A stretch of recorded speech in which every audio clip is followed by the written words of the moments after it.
People-centered, community-focused, building economic empowerment and resilience in our constituencies. Let's talk. Let us discuss. Constituency Vibes with me, your host, Ricky Alexander, every Wednesday on Sky FM 93.1 from 8 p.m.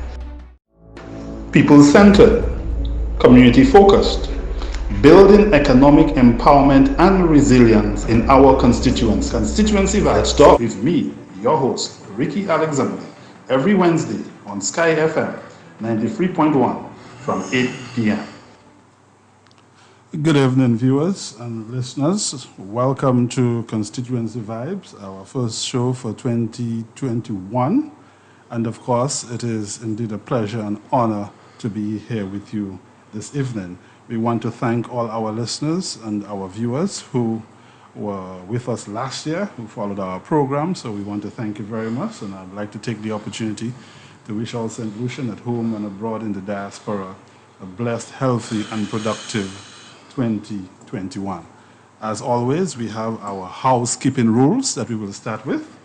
And thou shalt not use language that is defamatory, insulting, offensive, or slanderous to the host, guests, and public officials or persons in general. Thou shalt not listen to thyself on the radio, as this may cause feedback. Thou shalt turn your radio down. You will be able to hear the host through your phone, so please turn your radio down. Thou shalt practice good etiquette when expressing your viewpoint. Thou shalt choose to identify the area that thou art calling from. Thou shalt respect the views of other callers without making insults or abuses with reference to previous callers, or even though you may disagree with the caller's point of view. And thou shalt be gentle and civil at all times. We have an announcement that we will share with you. Amendments to the COVID-19 prevention and control regulations. Following a meeting hosted by on Monday, 18th January with Cabinet, the protocols with respect to COVID-19 were amended on the advice of the Command Center and the Ministry of Health and Wellness through the Chief Medical Officer. These protocols will take effect on Wednesday, January 20th, today, 2021, and will remain in effect for 21 days. As such, the Ministry of Health and Wellness require the assistance of everybody to ensure that we have these protocols going on. So, protocol number one, the aspect number one, work from home and reduce contact meetings. All organizations and businesses should continue to implement a blended service operation approach where possible for all operations and employees. Additionally, where possible, there should be a complete move to staff and board meetings being held virtually via online platform. Separate provisions apply for necessary sectors, example, the essential services, construction, manufacturing, call centers, etc. Business operating hours, the COVID-19 Act, Section 17, all business operations and commercial activities must end by 11 p.m. daily, as guided by the COVID-19 Prevention Control Act, Section 7(2)(b). Essentially, this will assert the minimal social operations approach of the Ministry of Health. This requires all businesses, including supermarkets and restaurants, to completely shut its doors and dismiss staff by 11 p.m. Separate provision apply for essential civil services, construction operators, manufacturing operators, etc. Prohibition of all social gatherings, mass crowd events, and social gatherings are strictly prohibited, including permissions for loud music. Prohibition of social gatherings, church. All daily and regular church and religious services are permitted in accordance with the social distancing protocols. Special religious rites, including christenings, weddings, and funerals, will be limited to 50 individuals, inclusive of observers and the church leaders. churches must strictly enforce exit plans from the church compound. Restriction on alcohol sales. Sales of alcohol is not permitted. Sale of alcohol at all is not permitted. This is inclusive of supermarkets, shops, mini-marts, gas stations, bars, pop-up bars, and restaurants. Dine-in and takeaway is permitted at restaurants, but there is to be no sale of alcohol. Time-bound restrictions on restaurants for food vendors. Restaurants and food vendors will continue to provide dine-in or takeaway experience during the assigned period until 11 p.m. Sale of liquor is not permitted. Prohibition of all sporting activity, gyms included. All non-contact sports are permitted for the given time period. Gyms are approved to operate in keeping with the necessary protocol and capacity limited by square footage. Provisions apply for individuals or intermediate as well. Special permission for face-to-face academic evaluations. All schools are to remain open in accordance with the Education Sector Continued Plan COVID-19 for schools in St. Lucia by the Ministry of Education, Innovation, Gender Relations, and Sustainable Development. So there you have it, ladies and gentlemen. That is the aspect relating to the information on the protocols. So listeners, viewers, once again, welcome to Constituency Vibes, our first program for 2021. Constituency Vibes, as you know, is a government program that focuses on the government's holistic approach to sustainable development in a people-centered way to deliver progress and growth to the people, constituency by constituency. Tonight, our guest is from a community of blissful tranquility, where the mist of the towering presence of nature's highest mountains meets the cloudly heavens, where majestic splendor of twin peaks undresses nature's beautiful coves, surrounded by steamy passions of volcanic temperatures, only tempered by the gentle breezy touch of the Caribbean hospitality and warmth, which is characteristic of the wonderful people of Sulphur City. My guest this evening is the Honorable Harold Stanislas, Member of Parliament for Soufrière Forster-Jacques and Minister of Physical Planning.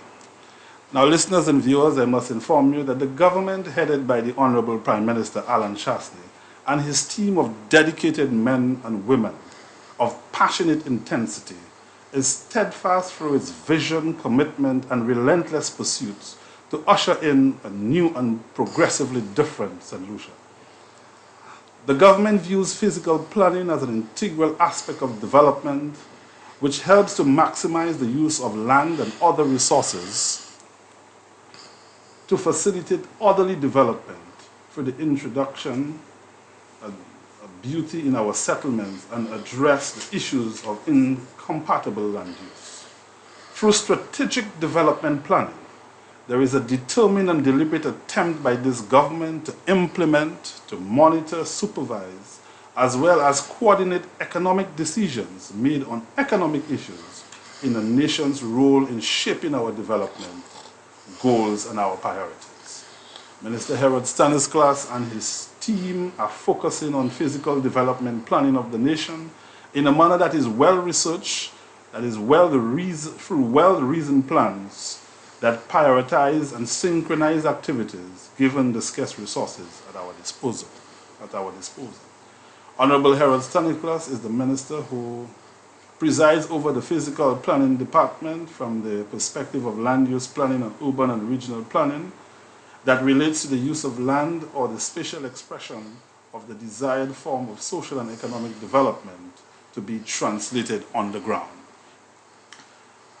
We can see by the great works and the implementation policy of the government that the social and economic development landscape is being transformed throughout the length and breadth of St. Lucia, constituency by constituency, as we fashion and condition this country in a forward thrust for what the legendary Singaporean leader Lee Kuan Yew coined a development vision from third to first world. Clearly, with the transformation that is taking place, Soufrière and all over, really attests to the quality of infrastructure in ensuring sustainable economic development. This government is very focused on quality infrastructure and views infrastructure and physical as the physical undergirding of any society, and recognizes that a country's infrastructure plays a large role in determining its long-term social and economic trajectory.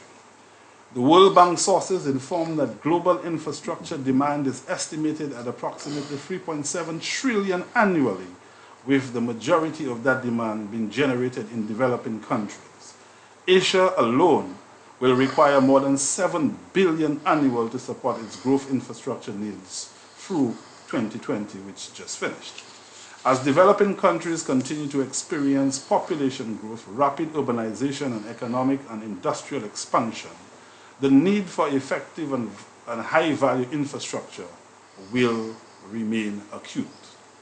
Global physical development strategists and planners realize that one way or another, developing countries like St. Lucia will take action to build the infrastructure they require, and the choice they make today will have a lasting economic, social, and environmental impact. So listeners and viewers, when we hear strange rumblings of near lunacy from opposing sources bent on negative, static political current about the quality of the infrastructure that St. Lucians are very happy and proud about, I urge all St. Lucians to stay focused on the growth path of this government in building a new St. Lucia, and to dismiss the voices of doom and pessimism, and instead embrace a team of dedicated workers of this government who are focused on taking our country to new heights of growth and development.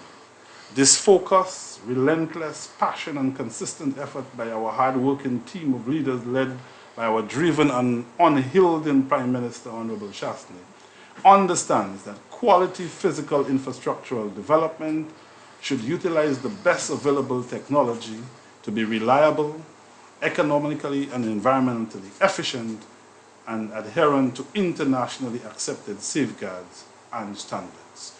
So this is your government working for you, and the Prime Minister is very clear in his strategic thinking and leadership that quality infrastructure investment should align with long-term country strategies for economic development in a way that improves the flow of services, builds local capacity, and drives job creation. The government is committed to meeting the standards through the requirements of project preparation, innovative financing, capable management, and maintenance following the initial construction. This is the focus, vision, and direction of this government is headed. So listeners and viewers, let us welcome our guests, the Honorable Harold Stanislas, Member of Parliament for Soufrière-Fonsajac and Minister of Physical Development. Minister, welcome to Constituency Vibes.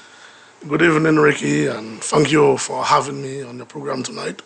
Excuse my throat, I was down with the cold and cough last week, so I'm a little hostile. It's a pleasure to be on this program tonight, Ricky. And let me formally wish you a happy New Year, happy 2021. Thank you, and Minister. also all St. Lucians out there, both on island and in the diaspora. And I also would like to wish my constituents of Soufrière-Fonsajac, my wonderful people, happy, blessed, peaceful, loving, and prosperous 2021. I know it is unprecedented times. We're faced with unprecedented challenges brought about by COVID-19, medically and economically. But I know that the people of Soufrière are resilient people, and I know we are together, we are going to navigate through those turbulent waters, and we are going to overcome those challenges in Soufrière and Fonsajac. But thank you very much for having me on the program tonight. Welcome, Minister. We starting off right away with your ministry. You are the Minister for Physical Planning, and perhaps you could share with us what happens at the ministry, an overview of what is happening there. Okay. Thank you very much. The Ministry of Physical Planning, Ricky, deals primarily with the administration and management of lands and all surrounding issues regarding the management of lands in St. Lucia. Land, as we all know, is a very, very critical asset. It is something that is very valuable. It is something that must be managed and administered properly, effectively, so that you could make the best use out of the lands. And that is the task, that is the mandate of the Ministry of Physical Planning, to administer and manage all issues relating to lands in St. Lucia. Now, for such to happen, Ricky, there must be a structure in the ministry to be able to effectively manage the assets, the lands of the country. And that structure begins with the Minister of the Physical Planning, which happens to be me, as the head of the ministry responsible for policy and governance. Then you have the Permanent Secretary, the PS, who is the Chief Accounting Officer. And the PS is the one who's responsible for implementing the policies of the government, of the executive. And he's also assisted by the Deputy Permanent Secretary, whom we call the DPS. There is also the administration section, the General Administration section, which basically involves the Human Resource Officer or Manager, Executive Officers, and so on, as well as the Accounts Department.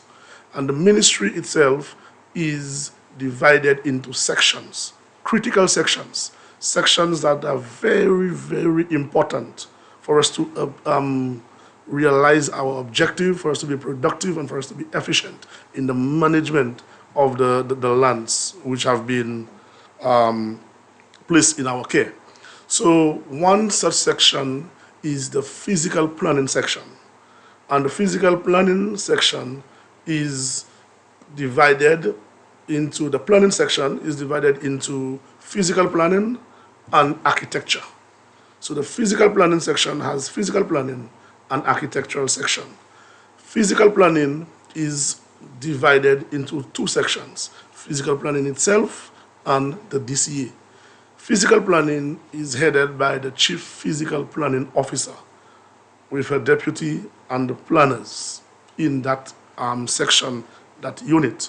And they're basically responsible, as the name suggests, for physical planning, for land setbacks and reviewing applications and ensure that they're of what is set to be done, the height, the size, the width, the length, all those different things that the planners are going to look into. Indeed. And then you have the DCA, the Development Control Authority, which is headed by a chairman. And the DCA's role is basically to sit on applications which are made by the public, applications for housing development, for the placement of signs, for touristic development, for commercial development, etc., etc. So the plans basically goes, when somebody comes to the front, submit a plan, it is received, then it goes to the planners for appraisal. And the planners, together with the technical staff of the DCA, the building officers, the technicians, the engineer, etc., they look at the plan and see whether all the requirements of building are in the submission. And once everything is in place, they will write up the note to the board as to whether this plan conforms to the building codes and what is required, etc. The DCA board sits on that and they make a decision whether to approve, whether to defer, whether to deny, etc. So that is basically what the physical planning section, which is made up of physical planning and DCA, does. That's the role, that's the responsibility. Okay. Then you have the architectural section, which is part of physical planning section, and that is headed by the chief architect, a deputy chief as well, and the staff of that section, architects, architectural technicians, and so on. And their role is primarily to review designs and also to come up with new designs, of public buildings and spaces. So for example, the architectural section, they do a lot of work with other departments, government departments and agencies in designing, in managing and helping to supervise into implementing certain government projects. For example, the work which was done on the Castries market, the new addition of the market, that was designed by the architectural section of physical planning. And they worked in collaboration with CCC, Castro City Council, to get this done. The area we have at VG, this little park, this recreational area there near the airport, all of that was done by the architectural section. And that's a great design indeed, a great wonderful design. Yes. In Soufrière, a lot of the works which I've done in Soufrière, which we are going to probably talk about a little later on in the program, all of those designs were done by the architectural section. They did the supervision, the supervision of those projects. So the architectural section is a very critical section as well to help government in transformational projects in the different constituencies. And we have some wonderful, wonderful architects, wonderful designers in this unit, and I'm very proud of the work over the years. Then we have another section which we call the Crown Lands section. And the Crown Lands section is headed by the Commissioner of Crown Lands. Now, Crown Lands is basically, and the Commissioner, his responsibility, his role is, of course, to administer and manage all lands and buildings which are owned by the state. So those lands, people tend to call those lands government land or state land. In our Creole parlance, we call it terre gouvernement. Okay, so they fall under the responsibility of the Commissioner of Crown Lands. And the Commissioner of Crown Lands is also responsible for the lease and sale of Crown Lands as well. Another section we have in the department, we have the Survey and Mapping section. And that department is headed by a Chief Surveyor. And the Survey and Mapping section is the section where persons who have surveyed the lands, this is where the surveyors are going to lodge the plan, so it can be reviewed, it can be assessed, and it can be stamped, certified correct, and then go to the, downstairs to the registry. The survey department is responsible for mapping, for demarcations, for topos, you know. So that's another critical section in the department as well. Then we have the land registry, which is probably one of the most critical sections in the department. The land registry, this is where you get all land titles. All titles relating to land matters in St. Lucia are found in the land registry. It is basically the repository of all land titles in St. Lucia. So this is a section that must be properly safeguarded. Indeed, a very valuable section, Mr. Very valuable section, very critical to safeguard it, because every single title is there. And the land registry is headed by the land registrar, of course, with the deputy registrar, assistant registrars, and other staff. And then the fifth section we have, which makes up the ministry, is the valuations unit. And the valuations unit is headed by a chief valuation surveyor. Now, the role of the valuation unit is there to value lands. Government acquires private lands for a public purpose all the time. So those lands have to be valued in order for the persons, the owners, to be compensated. Of course, the owners have also a responsibility to get the private independent valuator as well, so that the two prices can be compared and they can negotiate. Okay? Indeed. As also when the Crown Land section leases or sells land, the valuation unit is the unit that gives the valuation of those properties, so that you know how much to lease the lands for or how much to sell the Crown Lands for. So this is basically the makeup of the Ministry of Physical Planning to administer, to manage land. Now, Ricky, land, as I said earlier, is very, very critical to the economic development, the socio-economic development of the island. And I always tell my staff at the ministry that our ministry, Physical Planning, is probably one of the most important ministries, departments in the government, because everything, every other department, everything that the government is going to undertake, the government's agenda of the day, of the year, of the term, will revolve around physical planning. It is a ministry that is called upon every single day, every single week for assistance. And I tell them, like, the physical planning is almost like the nucleus of the economic development of the country. Because I tell them, take for example tourism, which is the mainstay of the island. If there is no land, there cannot be tourism. Because if there is no land, we cannot have the airport.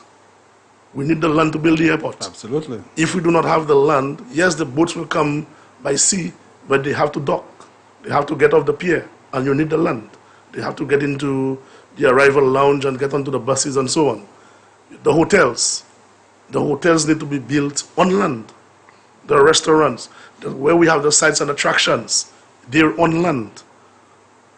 Agriculture, critical department, critical sector for our food supply or food security. Can there be agriculture if there's no land? No, land is a primary factor of production. Exactly. Infrastructure. If there is no land, you cannot have infrastructure, you cannot have buildings, you cannot have tunnels, you cannot have bridges, you cannot have roads. So physical planning, land management, land administration is very, very critical in the socio-economic development of the government. And this is a department where we take our work very seriously. We do all that we can to manage those assets belonging to the state as well as to the people of St. Lucia very, very seriously.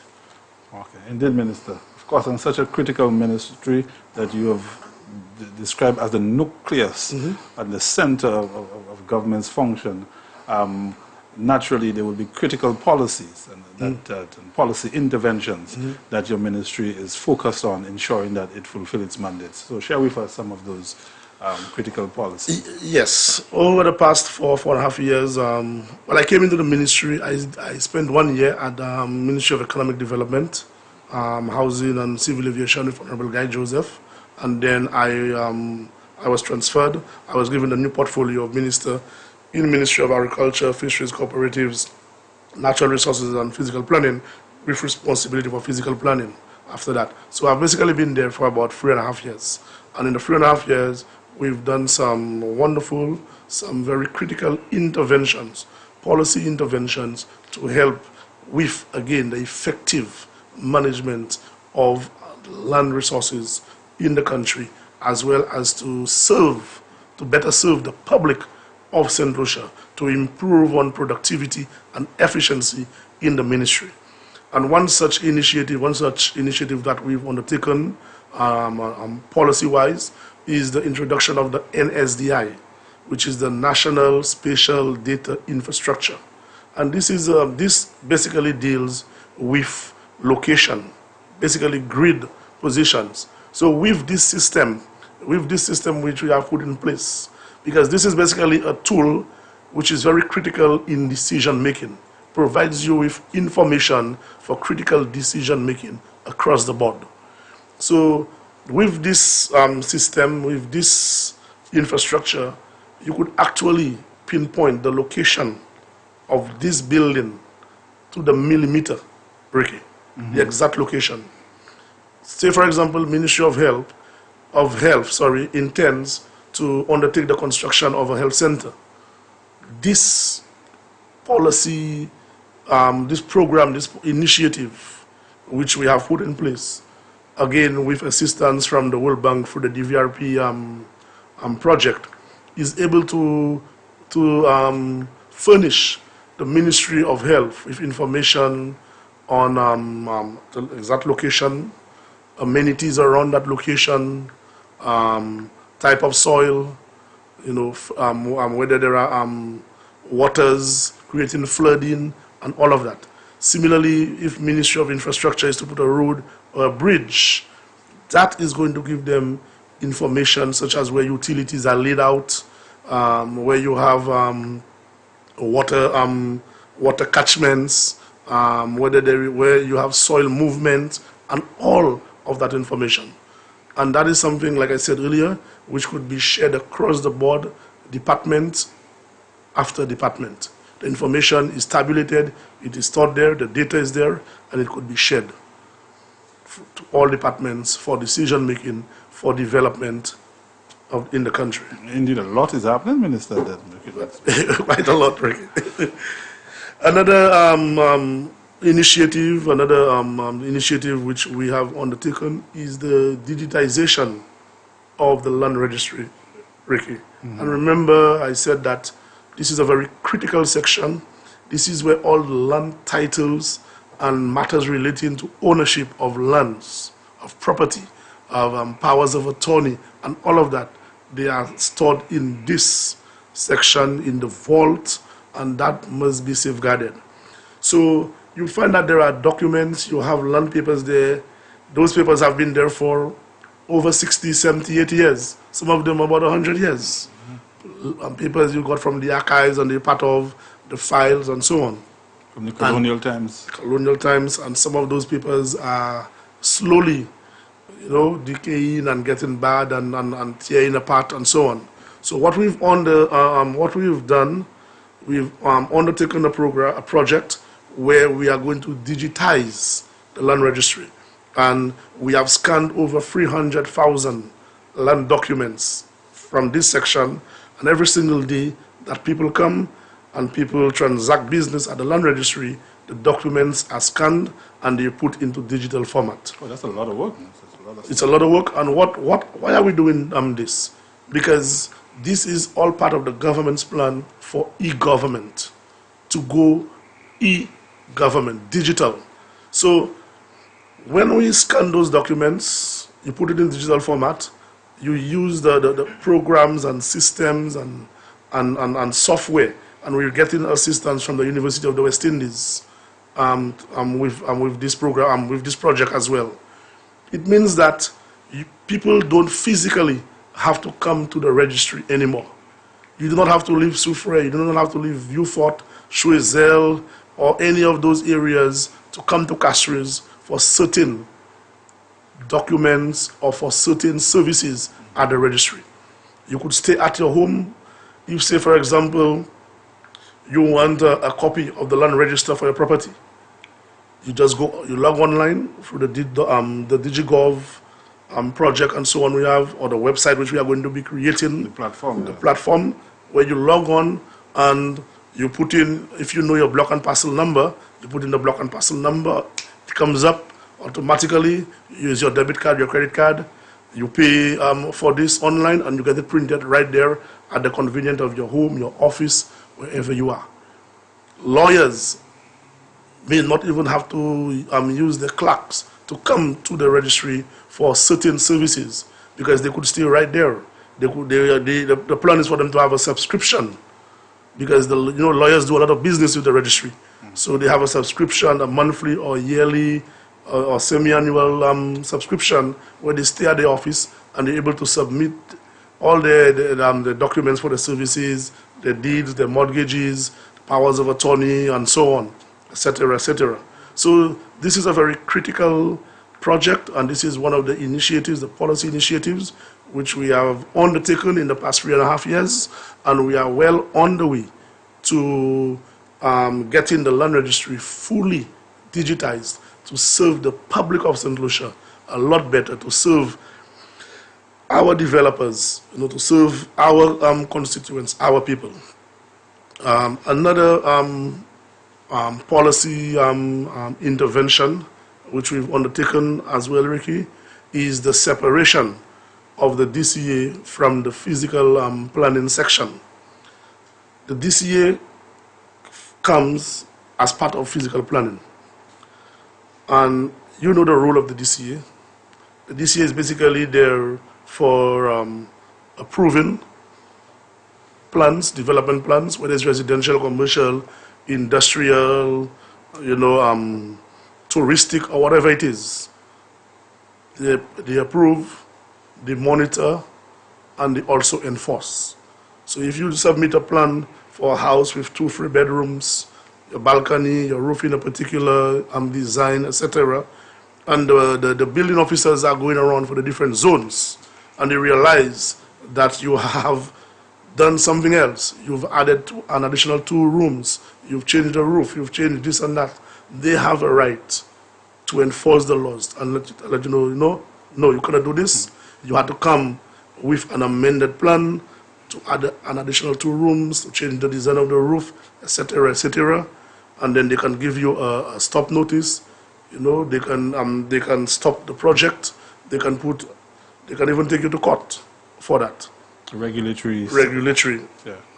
Functions critical. and matters. Okay, so in separating the DCA from physical planning, we are making the DCA more independent, more autonomous, a separate body corporate, similar to SLASPA. So the DCA... That's visionary and forward thinking. Exactly. Because the DCA is going to be more autonomous and be able to serve the public better. It is going to improve a lot on our ease of doing business in the country as well. Therefore, enhancing our international profile for for investors and stuff. Exactly. Okay, and then of course you know the structure of the DCA with the chairman and the board of directors. And going into the new DCA is going to have its own office. It's going to be physically removed from physical planning. It is still going to be operating under the Ministry of Physical Planning. Okay. But it is the same way that you have SLASPA operating on the operational side under the Ministry of Infrastructure and Ports. And the finance part of SLASPA is with the Minister of Finance. The DCA will be operating under the Ministry of Physical Planning. But it is going to be autonomous, it's going to be independent, and it's going to be doing its thing in another building in town. Okay, so this is a policy intervention which we've undertaken, and we're looking forward to the beginning of the new financial year to get this going with the DCA.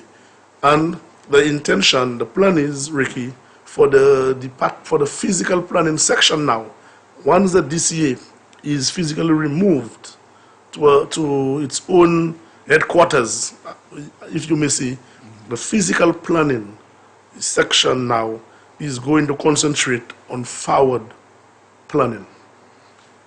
Land is very scarce, it's very limited resource on the island, and we must have proper planning for the use and management of the land.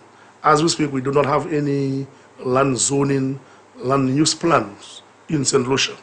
So when I say land zoning or land use, what I mean is that we need to look at St. Lucia holistically and look at the areas of St. Lucia where we are able to zone. The same way we have zones for the building officers to go out and monitor and enforce the building regulations. The plan is to zone the island, and when you zone the island, you actually demarcate the use of the lands in the different areas in the zone. So if you look at Babono and Grozili as maybe zone 1, you will, if with forward planning of land management, land use policy and land zoning policy, you will be able to demarcate the areas in Babono where lands will be earmarked specifically for agriculture, specifically for residential, for commercial, for touristic, or other uses. The same thing for Grozili. So if you, Ricky, come into the department with a plan for lands in Babono in a particular area, and your plan is for touristic, we do not have to go through all the processes, the requirements of whether this is the use or the proper usage of this land and back and forth and all of those things. Would have been the policy would be applied. Would be applied immediately. For the specific use. Yes. That this is where your development is taking place. That this land has been demarcated. It has been zoned for touristic development, for residential, commercial development. Once you meet the requirements of your drawings and so on, your approval, your planning approval goes very, very quickly, very smoothly. So that is going to be the way forward for physical planning, for forward planning, land zoning policy, land use policy, quarrying policy. We know there are lots of quarries in St. Lucia. There's a lot of construction. We have to look at the social impact of quarries and also the environmental impact of quarries on our communities, our environment, our people. Our water resources. Exactly. So we need to put a policy for quarrying in place. We need to put policies for the Queen's Chain. You know, for the past years, and not only under this administration, but previous administrations, it has been very contentious when it comes to the Queen's Chain. The hot button issue. Yes. The lease of Queen's Chain and so on. So we need to put a policy in place as to the leasing of Queen's Chain and so on. We need to look at a policy on building the building codes. We now live in an era of unpredictability when it comes to weather patterns, climate change. You know the frequency of hurricanes right now and the intensity of the winds and so on and the damage that they create. So we therefore need to put a policy in place, a building code policy in place, whereby our people, our builders, our engineers, our architects and so on are going to be able to design according to that policy and that building code policy to conform to the requirements so that we can have a more climate resilient infrastructure in the country. Thank you very much for that, Minister, for giving us and wrapping up with the functions and what is happening at the ministry, a very insightful and detailed view of what is taking place in that critical ministry that you describe as the nucleus of government functions and responsibility. Viewers, listeners, you are on to Community Vibes. My guest tonight is the Honorable Harold Stanislas, Member of Parliament for Soufrière, and of course Minister for Physical Planning, and you just heard a very detailed description of what his ministerial portfolio is all about. Now, Minister, this is Constituency Vibes, so we know you have your portfolio, and we had to deal with that. And you did a very extensive discussion and informing people of what is happening. And of course, the constituency side of things, you represent the constituency of Soufrière, Fonds-Jacques. So share with us, what you envisage, your vision when you entered the political arena and your representation of Soufrière. Well, Ricky, Soufrière is probably the most beautiful part of the island. It's a beautiful part of the island for somebody to live, to work, and to recreate and enjoy life. And Soufrière is a place that I love very, very much. And the vision which I envisaged coming into the political arena was a vision which was born out of discussion, it was born out of dialogue, consultation, and also my own assessment of the lack of representation of the Labour Party for the past 20 years in Soufrière. And the vision is a vision to empower the people of Soufrière Fonds-Jacques through sound socio-economic policies and human resource development programs to make them financially independent and economically sustainable. And I think that this is what a lot of the people of Soufrière envisage. It is a vision which I sold to them in my weeks and months of the runoff to become the candidate. Upon becoming the candidate, on the platform, on the campaign trail, and I am very, very happy, Ricky, that the people of Soufrière believed in this vision, believed that Soufrière could have been transformed, Soufrière could have been in better position. So the people of Soufrière could have gotten opportunities, they could have progressed. And I'm very, very pleased with the level of work of transformation which has taken place in the town. And I just want to thank the people of Soufrière for that opportunity to represent the interests of Soufrière in Parliament and in the government of the United Workers Party under the leadership of our Prime Minister, under the visionary man, a man who loves Soufrière, who adores Soufrière, a man who will do anything to support the cause for Soufrière. And I believe that we have brought pride back to the people of Soufrière, not only persons who live in Soufrière currently, but persons from Soufrière in the diaspora are very pleased with what is happening in Soufrière. So it is a vision of empowerment, of opportunities for the people, of progress, a vision where the people are going to control their own destiny, make their own decisions, make their own investments, where they can become leaders and entrepreneurs in the community and change the whole dynamics, the whole aesthetics, the whole development first of the town, so that the people of Soufrière together can grow in an area they call home, an area where they are going to be independent of the politician. A community where the politician is not going to feel as if he owns the people. It is supposed to be a community where the politician, the parliamentary rep, serves the people and not the other way. Okay? And that can only happen through empowerment of the people, through sound socio-economic policies and human resource development programs. Wonderful, Minister, for sharing that vision and stuff like that. So a lot of work has been happening so far, a lot of amazing things.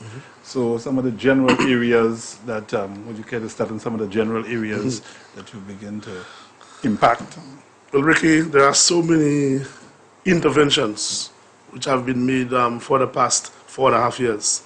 And sometimes I don't even remember all, because there are so many. So I had to put a couple of it on paper, naturally, just so that I could refresh my own memory, And I mean, when we came into office, we all know the state of the infrastructure of the country, and that was throughout the length and breadth of St. Lucia. Soufrière was no different. It was no different after 20 years of representation, lackluster representation by the St. Lucia Labour Party, with candidates who both served 2 terms, 10 years in office, and we inherited such dilapidated... That's a considerable amount of time. Yes, dilapidated infrastructure and development. In fact, no development in the constituency. So we've done major works throughout the length and breadth of the constituency. We've done some small scale development, but they were needed. They were needed for the development of the town. When we came in, all the grills were in a mess. In talking about the grills on the road. On the roads in Soufrière, we had to redo all those grills. We had to do interventions at Upper Church Street, infrastructural works up there. We did some drainage works at Lenny's Hill, where there was a water problem, runoff water from the road onto people's homes. And when we say Lenny's Hill, I mean, St. Lucians would know we're talking about where the people from the Barons Drive area were relocated. That's right, yes. We did some major repairs, septic tank works at Palmist, washrooms at Palmist, washrooms at Barons Drive. There's an area at near the Alcindor Bridge where the children and elderly people and so on walk every day, but they walk on the road. So we did footpaths there so that we could get them off the road for safety reasons. And as we address in various areas like Diamond. Diamond was another place we did intervention. And Diamond is a place that for the past 20 years, the Labour Party ignored, because Diamond has always been an area where they strongly support the United Workers' Party. So because of their political affiliation, nothing was done there. And we've done major interventions there. We've done drainage works there, we've done footpaths there. There's a little area, a little field there where they played a little cricket on a Sunday. We did some work there to enhance that little area. There is more to be done on that playing surface in the next couple of weeks and months for the people of Diamond. So the United Workers' Party in 2010-11, under the leadership of Mr. Honorable Stevenson King, we brought water to Diamond. Diamond supplies about half the residents of Soufrière with water. But over 50 years, Diamond had no pipe-borne water. It was United Workers' Party that brought down pipe-borne water through Fonse Jacques into Diamond. So Diamond is an area which is very close to my heart, close to the heart of the United Workers' Party, and we are going to do everything we can to uplift the standard of living of the people of Diamond. Take us to Zeno, Minister, that area. Okay, in Zeno, we've done quite a lot of work in Zeno. Zeno, we've done quite a lot of drains, box drains, curb and slipper drains.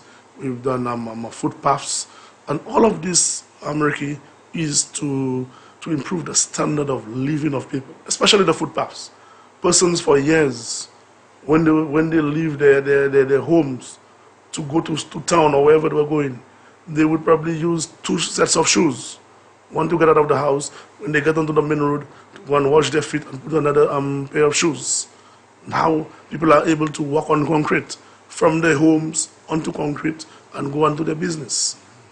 These things, they sound small, but they're very critical, they're very important to improve the standard of living of the people. We've done all of that at Zeno. We've assisted the youth at Zeno. They always have the little soccer rumba, the little sporting activities, and so on. We've assisted them. We've done work on the road at Zeno in terms of potholing to make it more accessible to the people. And I'm very happy that in the coming weeks, maybe it's very likely that by the middle to the end of February, we are going to start we are going to rehabilitate the Zeno Road. Okay. A complete rehabilitation of the Zeno Road from the very top of the hill by Leicester, where the layers they're coming down to the bus shelter in concrete. We have acquired land, a piece of land in Zeno, where we are going to put a small field. Initially, it was going to be a court, but the residents, especially the young people, have said that they would prefer a small field. So that is going to be done under my CDP allocation, where we're going to be doing a nice little field in Zeno. It's going to be fenced up, and the young people will now have a proper area where they can recreate, they can play the little football, maybe the little cricket, the little soccer rumba, whatever it is in that area. Living Zeno, one proceeds to Fonsejac. Fonsejac. Again, many interventions in Fonsejac. I remember, I can recall the computer room at the Fonsejac Primary School, termite infested. You know, all the desks and everywhere, the chairs. We've done a complete refurbishment of the computer room at the Fonsejac Primary School.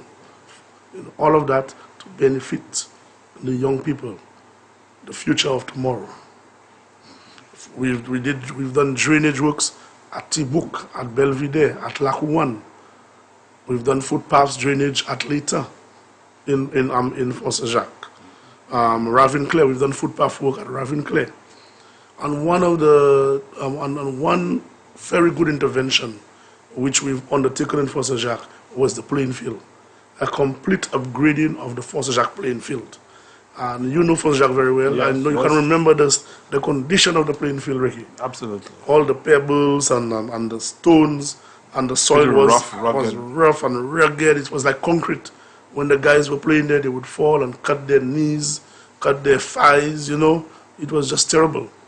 And again, this is an area, this is a community which has been loyal to the Labour Party for 20 years.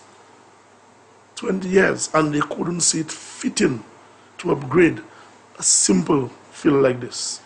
To address the key needs of the people. Exactly. So we went ahead and we did a beautiful rehabilitation of the Fonsejac playing field. We fenced up the field nicely.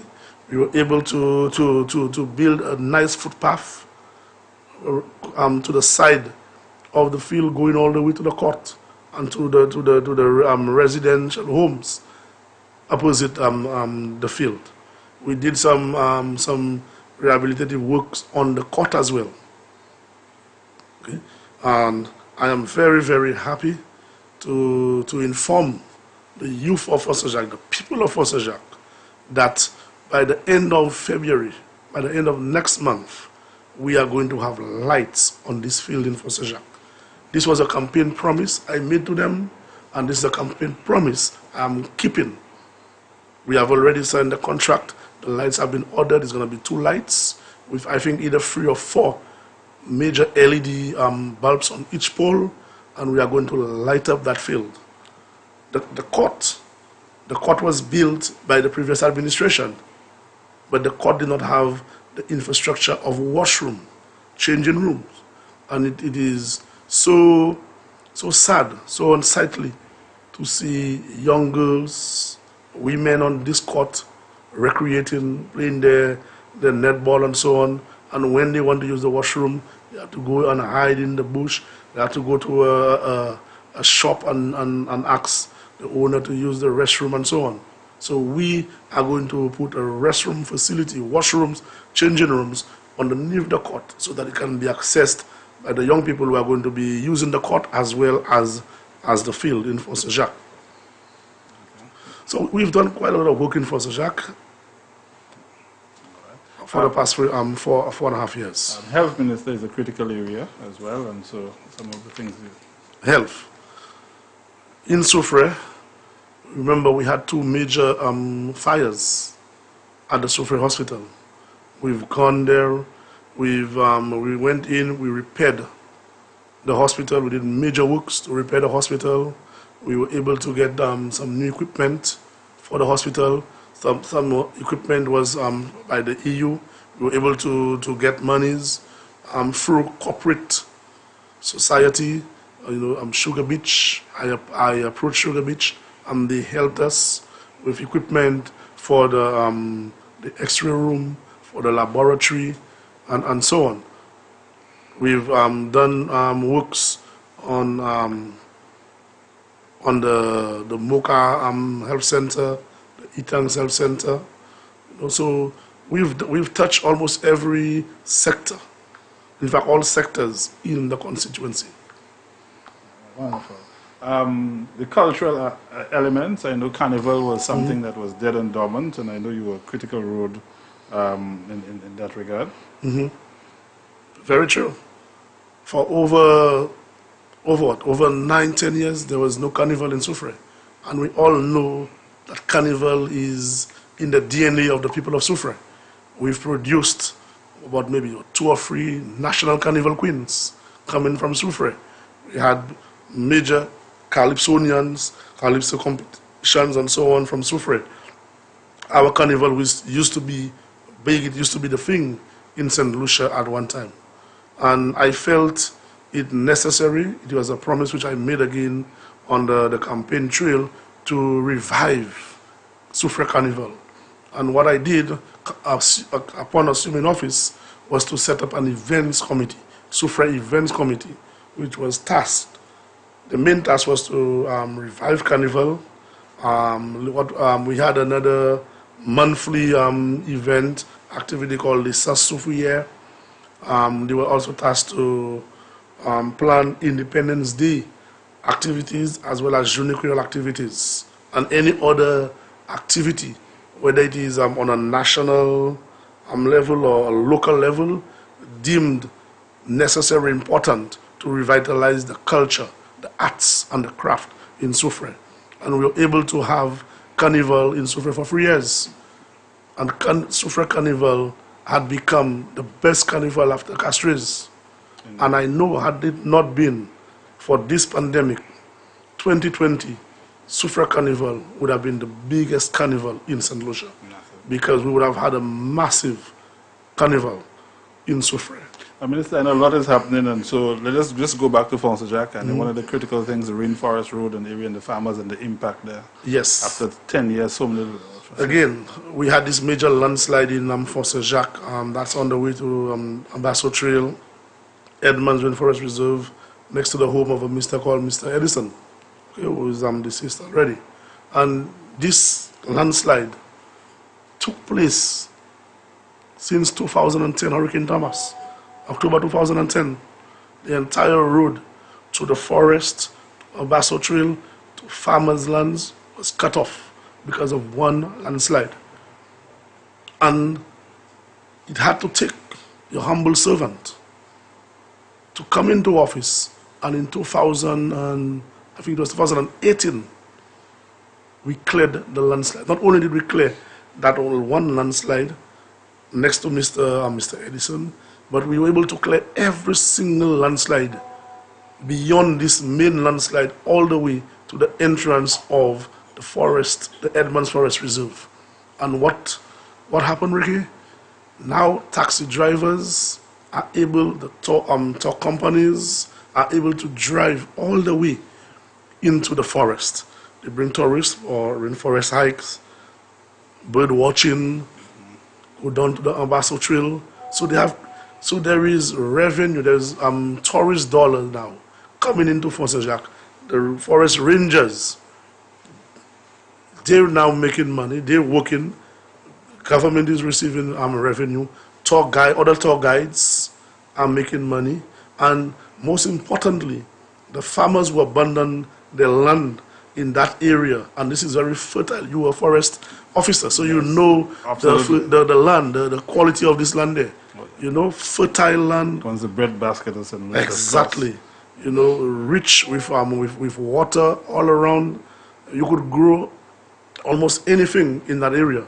So all those farmers have returned to their lands, and they're producing, they're helping with the production of food to this island, contributing to the food security and reducing the food import bill of this island. So you have created opportunities for the people of Fort Saint-Jacques by just clearing this landslide, which was there from 2010 and cleared in 2018. So 8 years. And you have spoken to some of the possible feeder roads that also improve the farmers. Yes, one feeder road I would have loved to undertake in Fort Saint-Jacques for this term in office, but unfortunately, COVID have changed the whole dynamics, the whole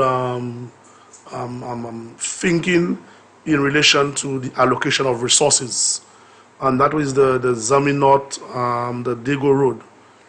I am not in a position because of COVID, because of the resources, to get this road done in this term, but I can guarantee the people of Fort Saint-Jacques in a second term in government as a parliamentary rep, the Dago Zaminot Road will be a priority feeder road for you, the farmers, you, the people of Fort Saint-Jacques. Minister, of course, you have transformed the landscape of Soufrière, so we'll touch on some of the very transformational projects that have seen that happen in Soufrière, where you have touched every community. But Soufrière now, in terms of its physical attributes, in terms of how Soufrière is seen, in terms of what has happened to Soufrière, that whole new Mecca Soufrière is on its way to become the next city. You know, the kind of intervention and development you have. Share with us. Yes, well, Soufrière, the goal is to make Soufrière the Eden of the Caribbean. It has to be the best place for people to work, to live, and to relax. And we've undertaken some major projects there to, like you rightfully said, Ricky, to transform the town, to transform the constituency. And one such project, of course, was the Hummingbird Beach project. And this was a project, Ricky, which was conceived in 2010 by the United Workers' Party. At that time, the Honorable Prime Minister, Alan Chasney, he was the Minister of Tourism back then, and the candidate to contest the elections on behalf of the UWP for Soufrière. And Hummingbird, as a Soufrière man, you know the condition of the beach, how it was. There was no facilities, you know, for recreating. There was no facility, no washroom.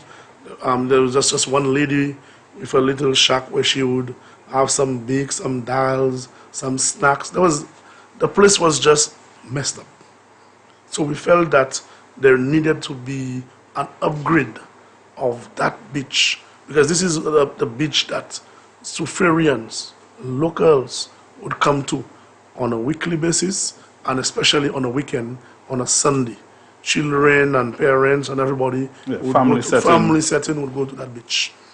And we were able to get some monies through the Taiwanese. You remember the Taiwanese used to give this monies every year to the different constituencies. So we were able to get some funds from that to start.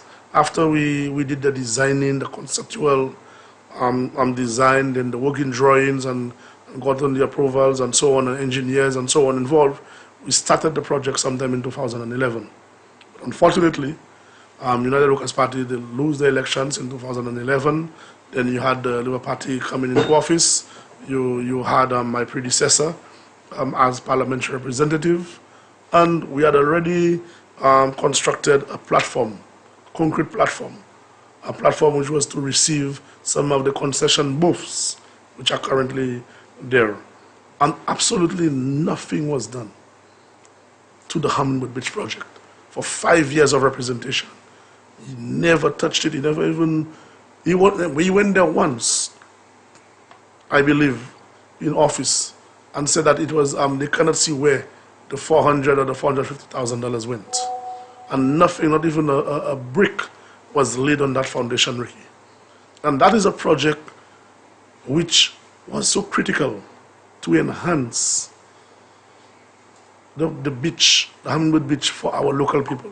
It is a project that was going to create employment for our locals in Soufrière in the construction phase, and also in the long run sustainable employment in the operations of the facility. What did we do? This was a priority project which I promised in my 2016 campaign, that upon election, upon being the parliamentary representative, Soufrière, I would complete the Hummingbird Beach project. And we got a grant from the Taiwanese of over $1.3 million, and the balance of the monies came from the Soufrière Foundation. It was over 1.1 or 1.2 million by the foundation to build this facility. And it is a beautiful beach park. The people love it, St. Lucians love it. It is very inviting to people. It is just a wonderful, wonderful place to recreate. And we created major employment. We had approximately 11 different contractors to build this facility. Contractors who did concrete works, who did the carpentry works, those who did painting. We had one contractor to do the electrical, one to do the plumbing. We had contractors to do the tiling. We had contractors to do the boardwalk.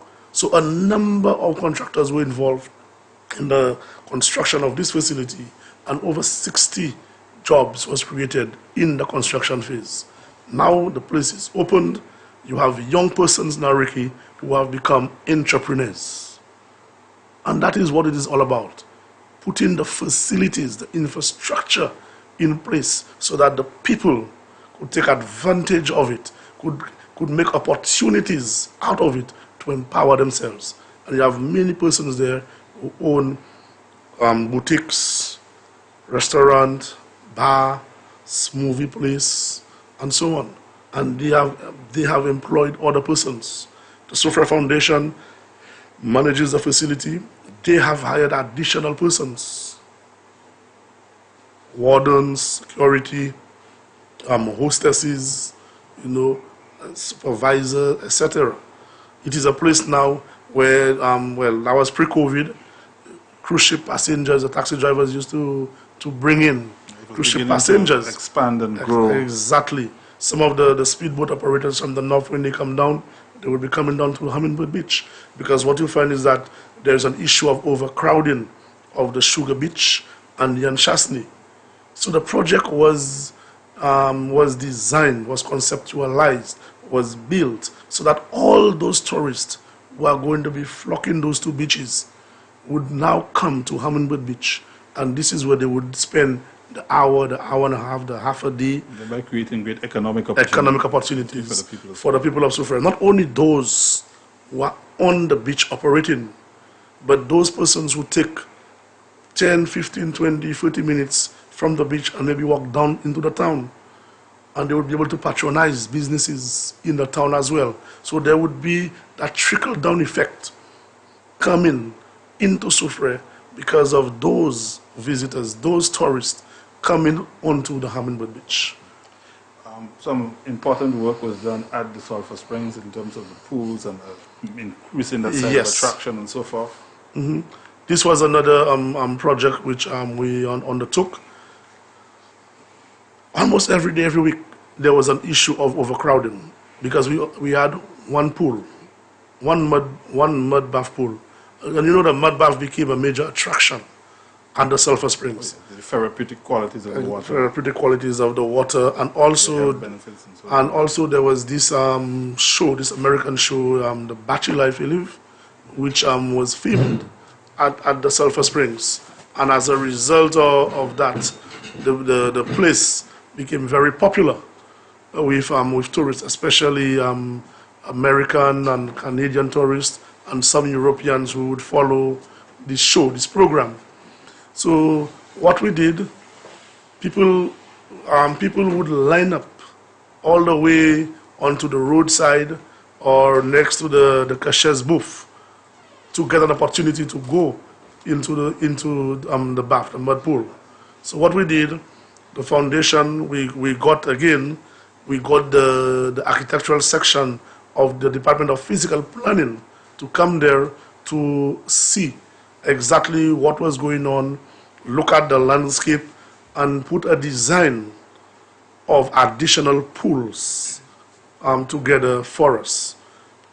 And they did a wonderful job in designing 3 additional pools. The foundation built those pools, and I could say that the problem, the issue of overcrowding is now solved at the Sulphur Springs. The guests are very happy, taxi drivers are happy, the tour operators, the tour guides, they're very happy with what we've done, and we are getting rave reviews from those individuals because of this infrastructure which we have put in place, which we have built at the Sulphur Springs.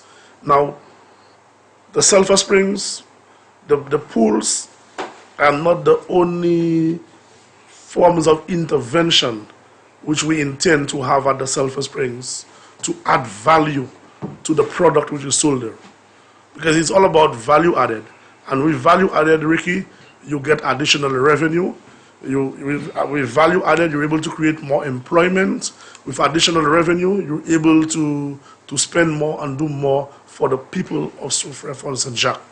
So what the department did as well was a design of a deck where you would have had a small restaurant at the top of that deck.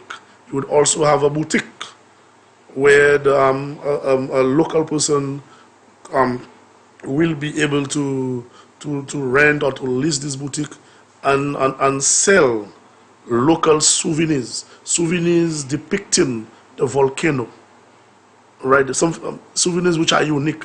It's not what you see at the viewing points of all vendors or at the market and so on. It would be something very unique, and this plan is still there. Okay, the foundation is still looking at implementing this other aspect of the project, and the architectural section is also working on the concept of a spa, building a spa at the Sulphur Springs. You know, because the spa industry, I mean, is a multi-million-dollar industry, and I think that's forward thinking in terms of how we're going to increase revenue base and add value, as you exactly. You know, because we have many young persons in Soufrière. I see them in the uniform. They've gone to the school to learn to be massage therapists, and this is going to create employment for those young persons. So again, it's going to be added value. It's going to bring in more revenue for the organization. You know, so these are all the plans which we have for the further development of the Sulphur Springs Park, which will directly impact the people of Soufrière positively. Creation of employment, opportunities, and development of the people of Sulphur Springs. We also created a recreational space to the residents of Sulphur Springs, because there are people who actually live in the volcano. Yeah. So we graded an area there because the young boys at Sulphur Springs, they love the little football and the little cricket. So we've graded that place. We have some additional works to do to make it, to level it and make it more presentable, you know, so that they can play the football and the cricket. We are in the process. Well, not in the process. We have acquired some lands at Sulphur Springs, where we are going to be building a road to an area in the residential setting called Laku. Because what happened is that the people live in the upper part of the sulfur springs, the volcano, and when the vehicle drop them at the bottom, they have to walk up the steps all the way to the top. There is an access on this other side where the big chief guys did the drilling. I think it was in the 1980s where they were drilling for geothermal energy. So we've already surveyed, we've already put out a notice of intention, we've already surveyed, so we are just waiting for the declaration of part of a parcel of land there where we are going to create a new, the extension of an existing road into Laku so that the people of Sulphur Springs now could drive to their homes. A bus, a vehicle could drop them off right there and just walk within seconds into their homes. If there's an emergency, the fire engine, the ambulance, could come right there at the Sulphur Springs. There are some other residents who live a little higher up the Laku area. They are requesting a road as well, and I'm working extremely hard to get the resources for us to build this other road to go to the top, to the other residents as well. Because all of this, Ricky, is to improve the standard of living of the people. And that's what it's all about. To empower them. Yeah. And that is what the representation, my representation of the people of Soufrière-Fonsac is about. Delivering to the people, to empower them, to create a better standard of living for the people. Viewers, listeners, you are on to Constituency Vibes. Tonight, our guest is the Honorable Minister of Physical Planning, the Member of Parliament for Soufrière-Fonsac, the Honorable Harold Stanislas. Now, Minister, we've spoken about Fonsac, we've spoken about the breadbasket of the work that's going to happen there. So when the farmers get their produce, naturally they have to come to town to sell that produce. And the issue of the farmers' market, the condition that existed before. So tell us about that aspect of the transformation of Soufrière. Yes. Again, this was another beautiful project which was conceived, initiated, and implemented by the Honorable Harold Stanislas. This is and I heard my predecessor and the members of his party going around Volley project. That was the project. Ricky, when we came into office in 2016, in June 2016, sometime in July, I think it was around between July 22nd and 24th, I got a call from SSDF, from the coordinator of the BNTF program. No, it wasn't from the coordinator. I think it was from his deputy. And she said that, Minister, we would like to meet with you. We would like to sit down with you because there was a project for Old Trafford that we want to appraise you of. And I said, okay, no problem. We set up the meeting. I think it was for the following week. At that time, I was at the Ministry of Economic Development. They came to the conference room. They presented me with the project, the plan. What was the project? It was a project on the BNTF for access and drainage. They said that the area in front of the Old Trafford, the Town Hall Old Trafford, and where you had the gas station is prone to flooding. It's flooding. And they wanted to create drainage there to drain the water out and also to create access.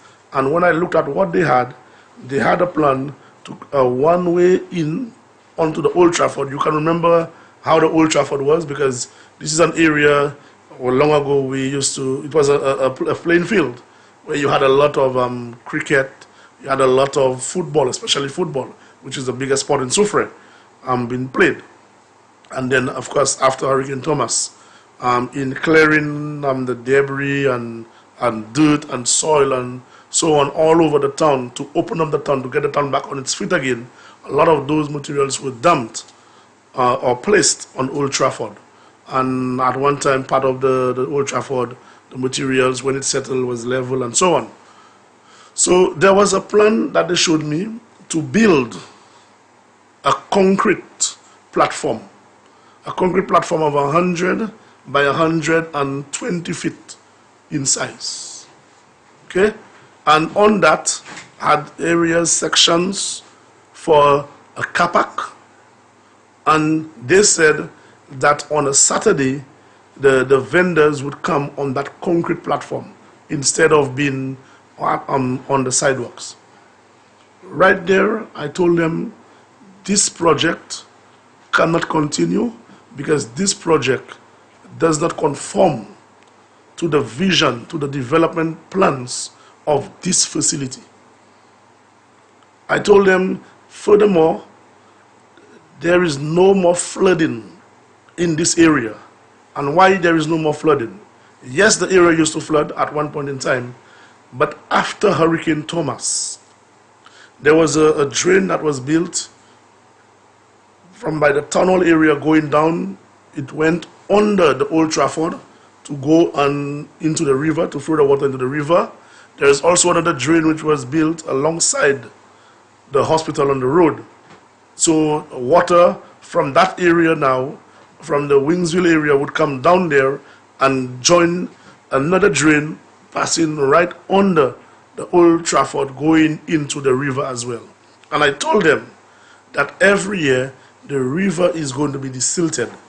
So the river is going to be desilted, and we are going to be raising the river wall at Wingsville from the area where Mr. Swing is manufacturing the banisters all the way down to the bridge next to the fire station. We're going to be raising that wall by 3.5 to 4 feet. There is no way water now can overflow the banks of that river to come there and flood the area. So this project of access and drainage cannot continue there, cannot be done, because that is not a problem. And they had already signed a contract with a contractor prior to the general elections, a couple of weeks before that, for $1.2 million. And that is a CDB. That was a CDB project, Caribbean Development Bank. So I told them to write to the CDB and let them know that the project is not accepted by the current parliamentary rep and government, and that there is a new plan. There is a new initiative for a new infrastructural project on this facility. They said that will be difficult. The money was for access and drainage. What you want to do there, this bus terminal, this market, Caribbean Development Bank CDB will not accept it because the BNTF program is not for this kind of project, and so on. Well, I said, we are not doing this project there if it is not the bus terminal on the market. And we went back and forth with CDB for repurposing the 1.2 million. And the representative for CDB here actually met with myself, Minister Motut, because SSDF is on the Ministry of Equity, that's part of his portfolio. And we explained to him that, sir, if we are unable to get the money to do this market and bus terminal, that we are going to refuse the money and we are going to allocate it into another project. A couple of days later, SSDF called and said, Minister, CDB have agreed to go ahead with your plan. And what was the plan? I told them we are going to raise a rubble wall opposite the town hall, going down towards the sea to join with the seawall. We are going to raise that seawall and go straight down to the bullyard, to the river. And we are going to continue the wall which stopped at maybe center quarter of the field to join with this seawall. And we are going to backfill the facility, we are going to level the facility, and then we are going to build the bus terminal, farmers market, cafeterias, pizzerias, duty-free shops, because we want the plan, the vision was to make this place an economic hub for Soufrière, where we could have linked the various sectors: agriculture, manufacturing, transportation, tourism, in that one area, again, to create economic opportunities for the people. What did we do? I brought down the chief architect, Mr. Poyot, and the team from the architectural section, including the engineer in that section. I brought the map sheet of the survey plan and so on of the Old Trafford facility, and I told them, this is the plan. This is what I want there, and give me concept designs. They went back. They took the survey plan of the area. I think this place is about 55,000 square feet of land, and they actually plotted everything on the land, where the parking bays for the buses would be, where the cafeterias would be, where the duty-free shops would be, where the market would be, where the bus terminal would be. And when they came out with the first concept, I said, it looks good, but it needs to be refined. I do not like the free small bus stops. You all have the bus stops.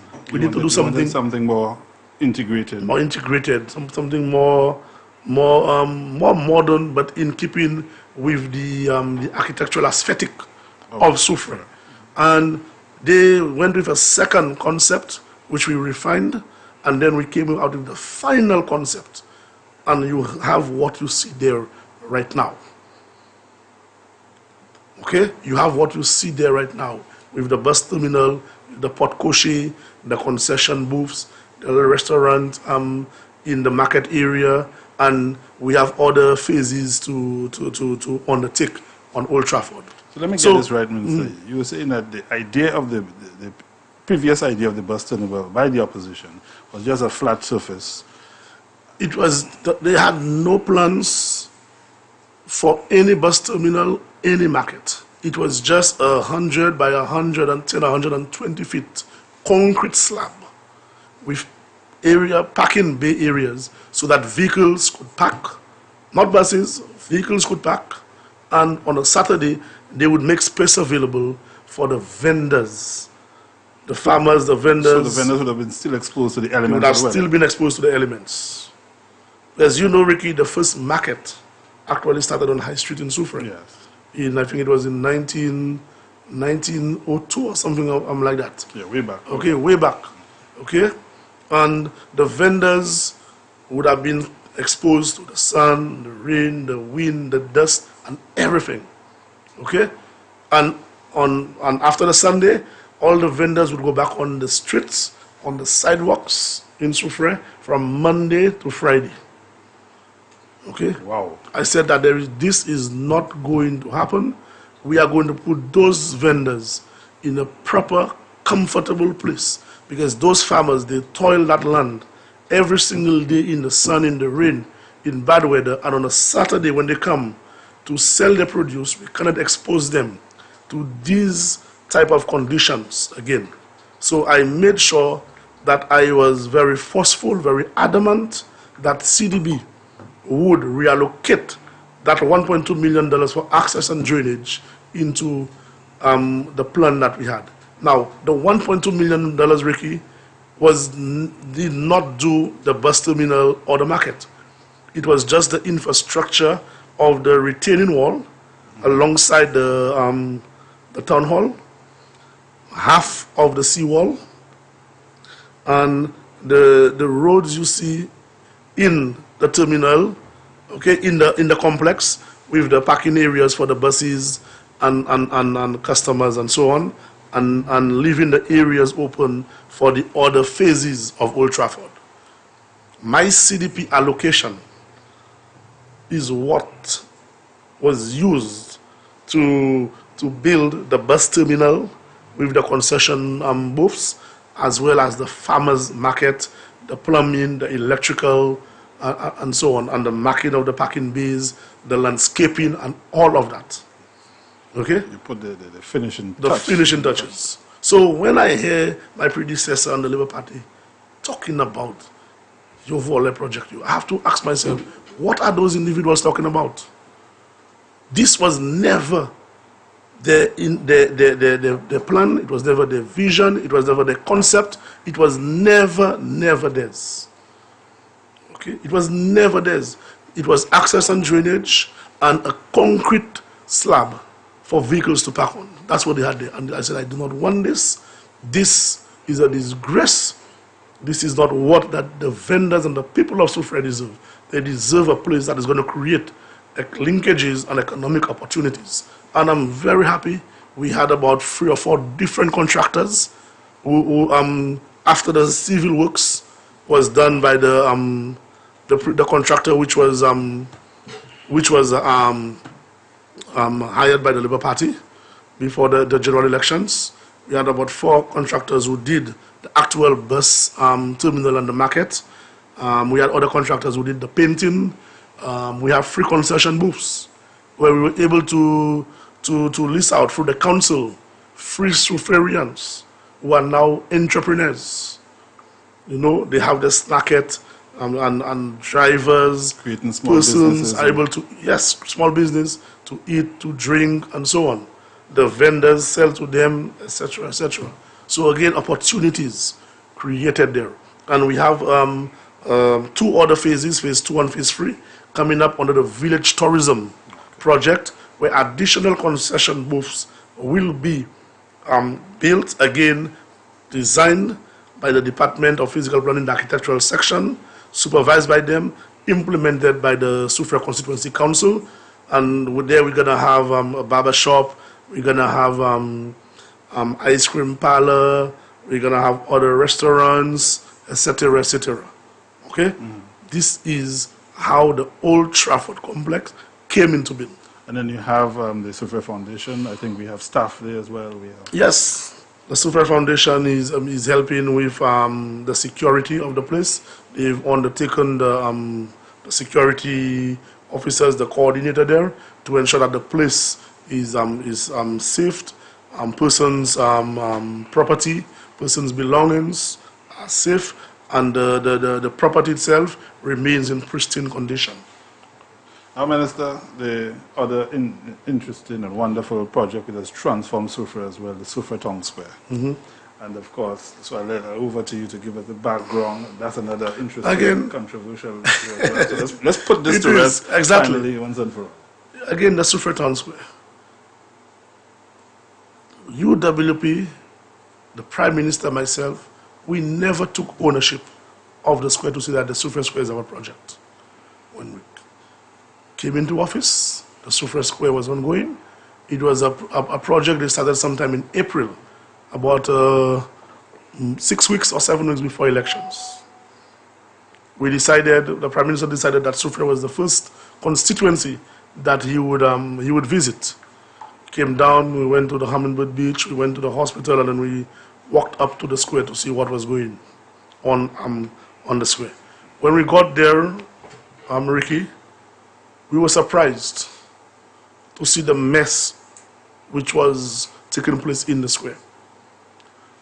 On the side, the Prime Minister decided to put the project on hold so that we would review, review the project, redesign the project so that the project would conform to the history, the culture of Soufrière.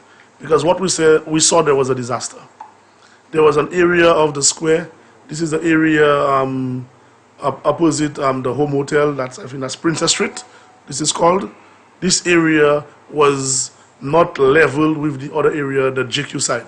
It was about 3.5, 4 feet higher than that.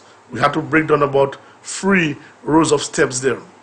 They had 2 big structures built right in front of the church. One was for a pump room, for a dry water fountain, which they were going to install there. Another one was for an electrical room, and you couldn't even see the church properly. Or if you were in the church, outside of the church, you wouldn't even be able to look down and see the jetty, the pier, the water. Okay? Obstructed, taken away from the aesthetics and the beauty. Yes, the square was about 30% completed when we came in there. The contractor said that he had only received $60,000 mobilization. Okay?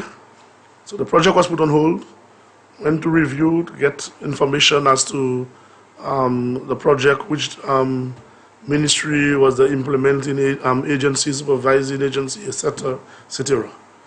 There it was discovered that $2.3 million was awarded to the parliamentary representative of Soufrière, well, not for himself, but for the construction or the rehabilitation of the Soufrière Square by the Taiwanese. It was a grant.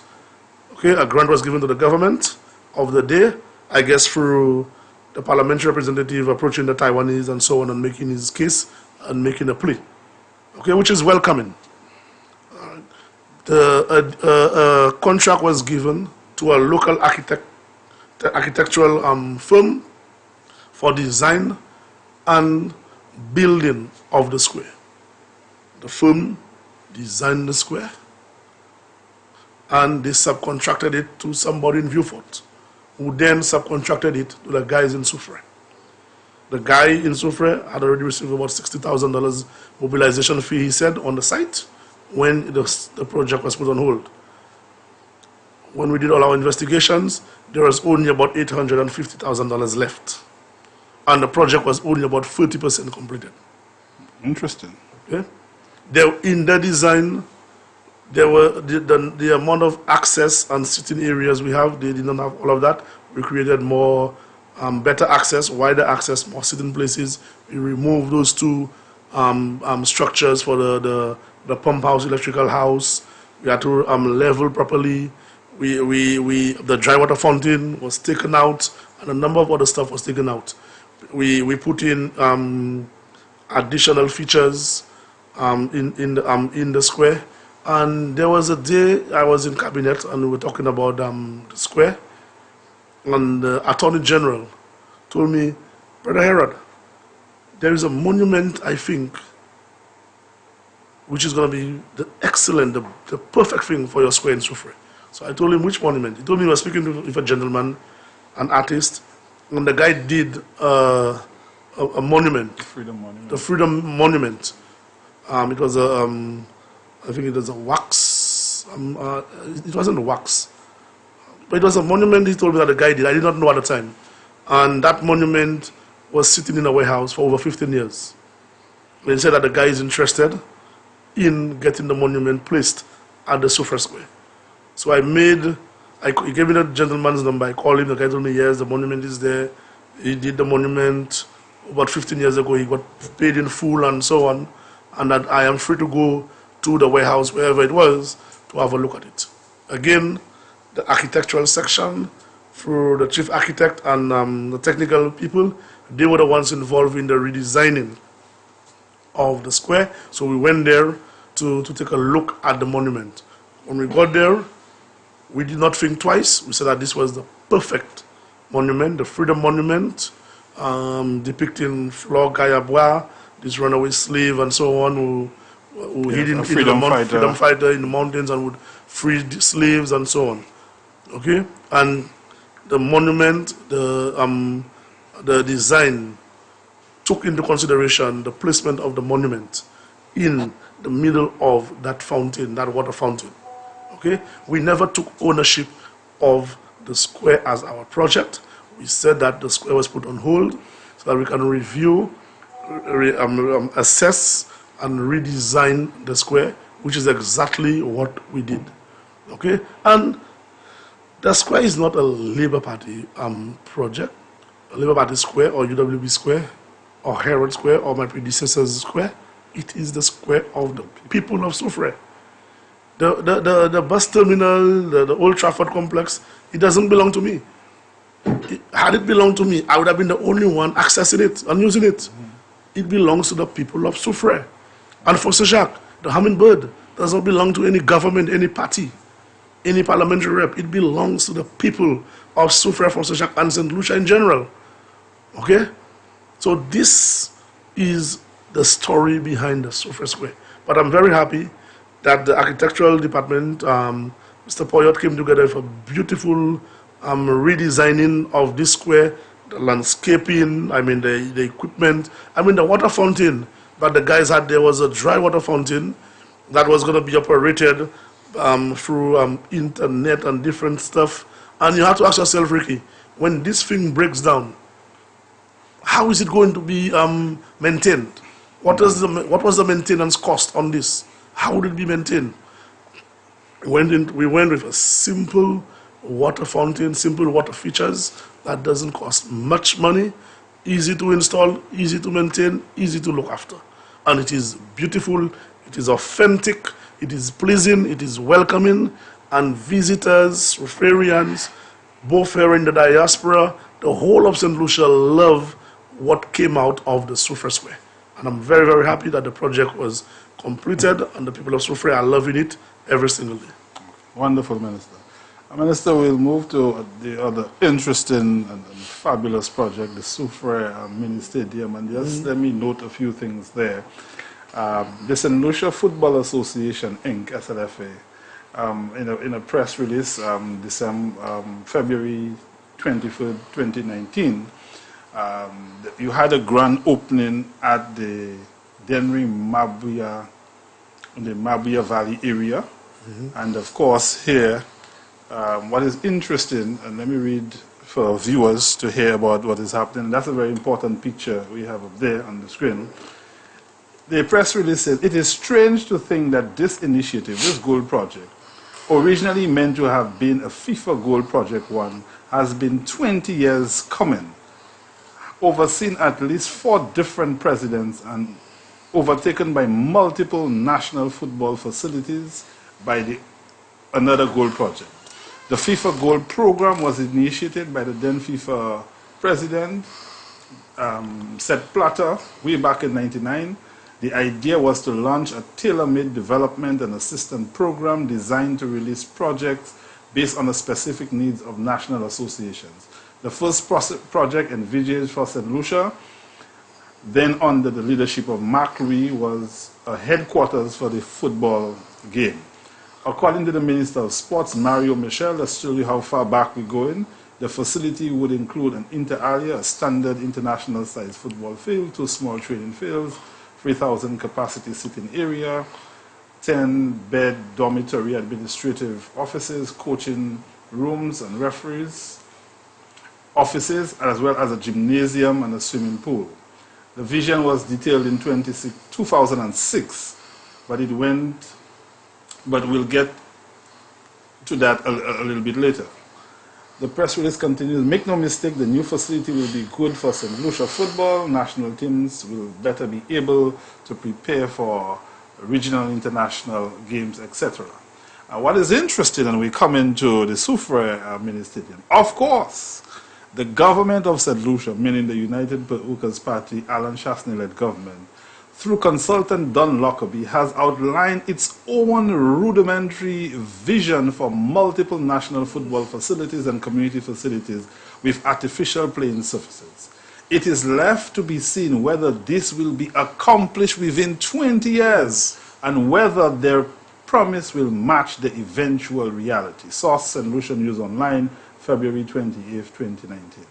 And of course, Minister, the reality is here in terms of the artificial surface. But what is interesting to note, and if we go back to that photograph that was just placed there, that you would see the former Minister of Sports is there at the opening. Right. This is an artificial synthetic turf. That's right. No complaint about it has cancer, it has no facility, Minister. Exactly, Ricky. And that goes to show you and tell you of the hypocrisy of the St. Lucia Labour Party. So this FIFA Goal Project in the Mabuya Valley was conceived 20 years ago under the Labour Party. Under the Labour Party. At the opening of it, the former Minister of Sports under the Labour Party in 2011-2016, he was there. You could see him on the photo, on this pic. There was no talk of cancer from artificial turf. None at all. None at all. Because Labour Party initiated it 20 years ago. He oversaw it. came into office, we completed it, no problems with that. But the same artificial turf is in Sufre at the mini stadium. The Labour Party and the surrogates will tell you that it is not good because it is cancerous. It gives you cancer. The one in Mabuya Valley doesn't give you cancer. Same artificial turf is only the one in Sufre that gives you cancer. Strange. It shows you the hypocrisy of the Labour Party, the lies, the propaganda, the deception of those people. But I'm very happy with one thing that was said or that was written in this press release, that it is left to be seen whether the United Workers' Party will be able to achieve this project, this sports infrastructure project, in 20 years. And I'm very happy that in Sufre, we have completed an artificial turf in a matter of about a year and a half. So in 4.5 years of representation, we have delivered a FIFA full-size artificial turf for football in Sufre. And it took the Labour Party 20 years to get it done. I'm proud of that. I'm proud of the United Workers' Party, of the Prime Minister giving us the support, the Minister of Youth and Sports giving us the support to get this done in Sufre, to get this accomplished in 4.5 years compared to the 20 years of labor in the Mabuya Valley. Ricky, as you are aware... Tell us about the facility, what's going to be yes. As you are aware that the government undertook a comprehensive review, analysis of sporting facilities in the country. And at the end of this review, this assessment, this feasibility survey, we decided to undertake a national sports infrastructure program, where 5 constituencies were identified, were selected to build world-class sporting facilities for the young people of this country. Again, to create opportunities to empower the young people of this country through sports. The communities were Sufre, and the Prime Minister from day one said that Sufre is the first constituency, the priority constituency, to start with the infrastructural program. Mikud South, Mikud North, January South, and Grozili through the Sports Academy. 5 constituencies. Today, we, again, through the consultant, Mr. Lockerbie, we got the designs and concepts, designs, and so on. And before I continue, Ricky, again, it shows you the lies that comes from the Labour Party. When they tell you that Lockerbie was given a contract of $30 million, can you believe those guys? Which government is going to give one individual $40 million for concept design and supervision of projects? As well as implementation. As well as implementation. All the monies went into the civil works, the procurement of the materials, and the implementation, the installation of the facilities, the turfs, the tracks, lighting, and so on. Okay, 98% of the monies went there. But they will deceive the nation, deceive the people, and tell you that $40 million went to Lockerbie. And that is how the Labour Party operates. But let us move on, Ricky. Absolutely.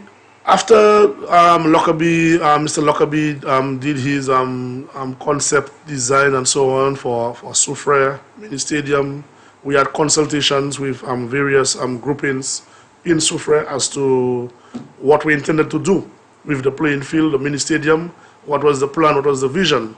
As you know, there was the grass surface there, poorly maintained, poorly managed. You know, you had more crickets eating away the grass all the time.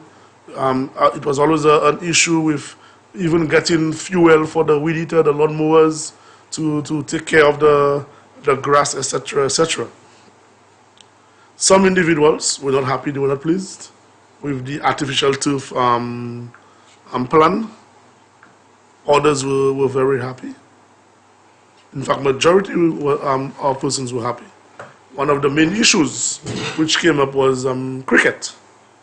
With artificial turf, it means that cricket will not be able to take place on the mini stadium. We said, okay, no problem, we agree with that. So we are going to go back to the drawing board and see how we can appease everyone, how we can put things in place that every single sporting discipline will be able to take place in Sofia, will be able to facilitate all sporting disciplines. What did I do? I realized that the cricket is important. I love cricket. People, St. Lucians love cricket, Sofarians love cricket, but football is more popular in Sofre than cricket. So what did I do?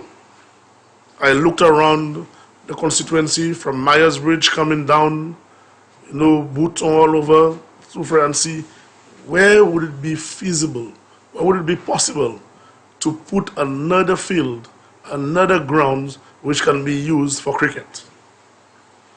We were able to identify lands in the Ruby area, that is next to the Sofia Comprehensive School, and we went out and we did an acquisition of 8.01 acres of land there, and that is now Crown lands. That is going to be the new Ruby cricket ground for Sofre. So, what do you now have? You have the Sofre mini stadium where the football turf, FIFA full-size football turf has been completed, and an IAAF 400-meter 8-lane track has been installed. We are awaiting the installer, the manufacturer of the track, Mondo. And Mondo, this is the kind of the track, this is the latest track, the 720. This is the track that they use in the Olympics, the last Olympics. Not the one, the 2020 Olympics, I think the 2016 Olympics. It has an Italian company. So we are waiting on the company to come down. Everyone is with encouraged the to staff practice so that they can spray, they can paint the lanes and stagger it for the relays, the 100 meters, 200 meters, etc., etc. We have installed new lights, and this, I must say, will be the best, the brightest, most powerful lights in St. Lucia when the lights are turned on in Sofre. Okay? The plan, Ricky, we know the importance of sports. Before I continue, we also have the plans to do additional works on the grandstands of the stadium, the control room, VIP lounge, VIP sitting areas, work on this booth, the commentators booth, etc. Concession booths at the bottom, additional works on the washrooms, the locker rooms for the visiting players, home players, media room, training room, etc. All of that is part of the project. And to the bottom of the field, this is where we're going to be putting an Olympic-sized swimming pool, a 25-meter 8-lane Olympic-sized swimming pool, and we are going to refurbish one of the 2 courts which was there for the young ladies for the netball. We may make it multi-purpose with netball and tennis, or netball and volleyball. I am not sure as yet, but it is going to be refurbished for netballers. What we're saying is that, Ricky, sports is very important. There are opportunities, numerous opportunities in sports for our young people. And for our young people in St. Lucia, especially in Sofre Fonsac, okay, to take advantage of those opportunities, they must have the infrastructure in place. Why do you think Jamaica, Bahamas, Trinidad, all those places are performing so well in sports? In track and field and so on, in swimming, because they have the infrastructure. That is the most important thing, having the infrastructure and having a plan to maintain the infrastructure so that it doesn't deteriorate, it doesn't dilapidate on you within years. So the infrastructure is critical. Absolutely The critical. track is critical. The artificial turf is critical. There are opportunities. We have 5 young persons from Sufra right now through the Kick Foundation and Gid Soccer Academy who got scholarships to go to colleges in the US through their skill, their talent in playing football. This is what we want to come from, this artificial turf in Sufre with the proper programming in place. Proper programming to train persons as managers, as coaches, as referees, as linesmen, in all sorts of areas in sports. Okay? The track, opportunities for young persons to perform, to get scholarships, to go to colleges in North America. We had a young lady in Sufre, Jinil Vite, athlete. She went to some school in Missouri. Those opportunities are available if we have the right infrastructure, we have the right programming, so that we can train, we can build up our young people to become world-class athletes. And you've had quite a history, Elena Rennie and a lot of others. A lot of others in Sufre. We have the talent, we have the skills in Sufre. Absolutely. When that Olympic-sized swimming pool comes there, we have those young persons, those young children from Barons Drive, from Market Road, from Benier, Palmist. Those guys, they swim like fishes, like sharks. When they come to the aquatic center in Castries, they can compete with the children from the north. So imagine if they have this aquatic center, this pool in Sufre, and you have persons who are trained, okay, to train and those young people to be practicing with them, making them compete with each other on the club level and so on. The outcome of it, the opportunities, not only academic opportunities, Ricky, to go to colleges and further their education and get themselves qualified with degrees and so on, but professional opportunities. Who knows, in the next 10 years, through this artificial turf, you could have a Suferian young person playing either the FA or the Premier League in England. Absolutely. You have to dream big. The possibilities are legend. Legend. Who knows that the next Usain Bolt could come right there from Sufre because of this track. The next Michael Phelps in swimming could come from Sufre Fonsejac. We do not know, but we have to dream big. We have to put in the infrastructure to create the opportunities for our young people. We talk about them being on the block and them being idle and idle minds and doing word things and so on. Let us create that infrastructure for the young people to take advantage of it, to further develop themselves, create opportunities for themselves. And what I envision, Ricky, with all of those facilities, you have the rugby cricket ground. The land has been cleared.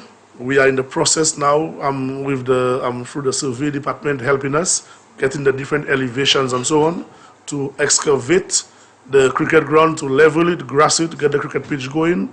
And in the second term of office, we are going to install the lights, the fencing, and the grandstands. So you have a complete cricket ground, cricket facility in Sufre.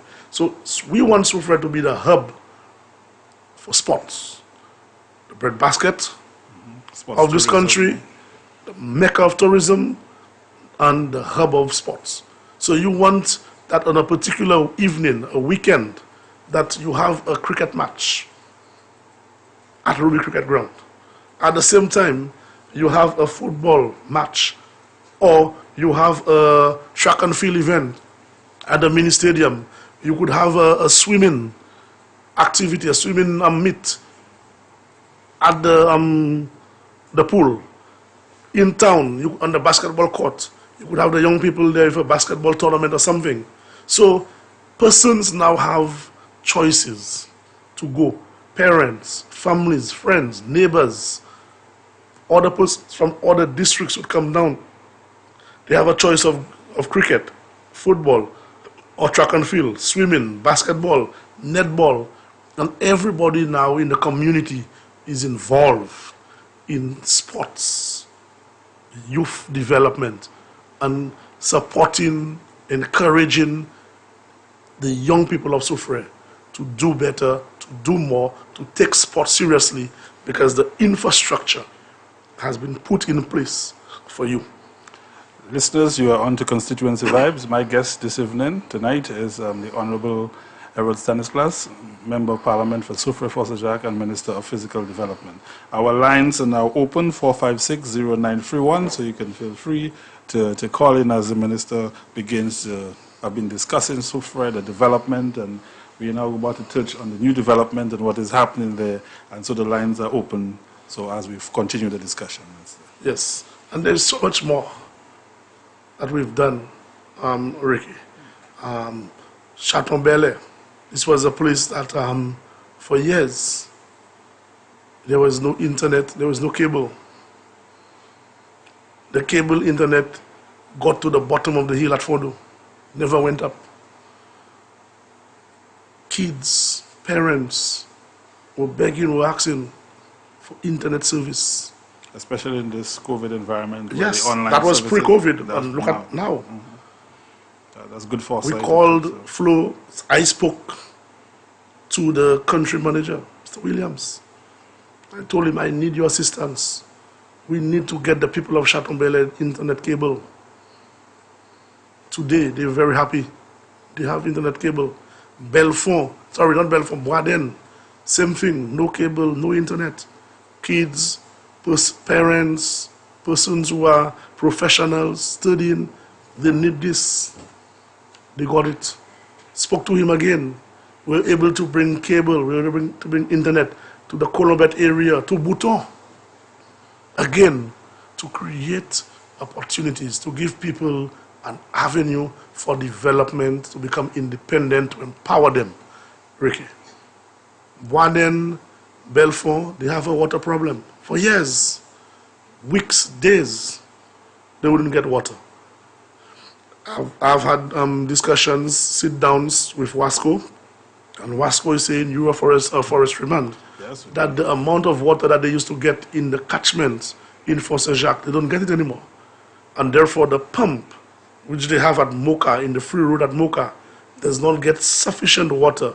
I think it's an automatic pump, to be pumping water on a regular basis to those areas, to Victoria, to Bellevue, Dakiti, and those places. Because the Fosse Jacques water goes to all those places. Oh, yes. And if the supply is low, then it becomes a problem for some of those communities, even in Fosse Jacques itself.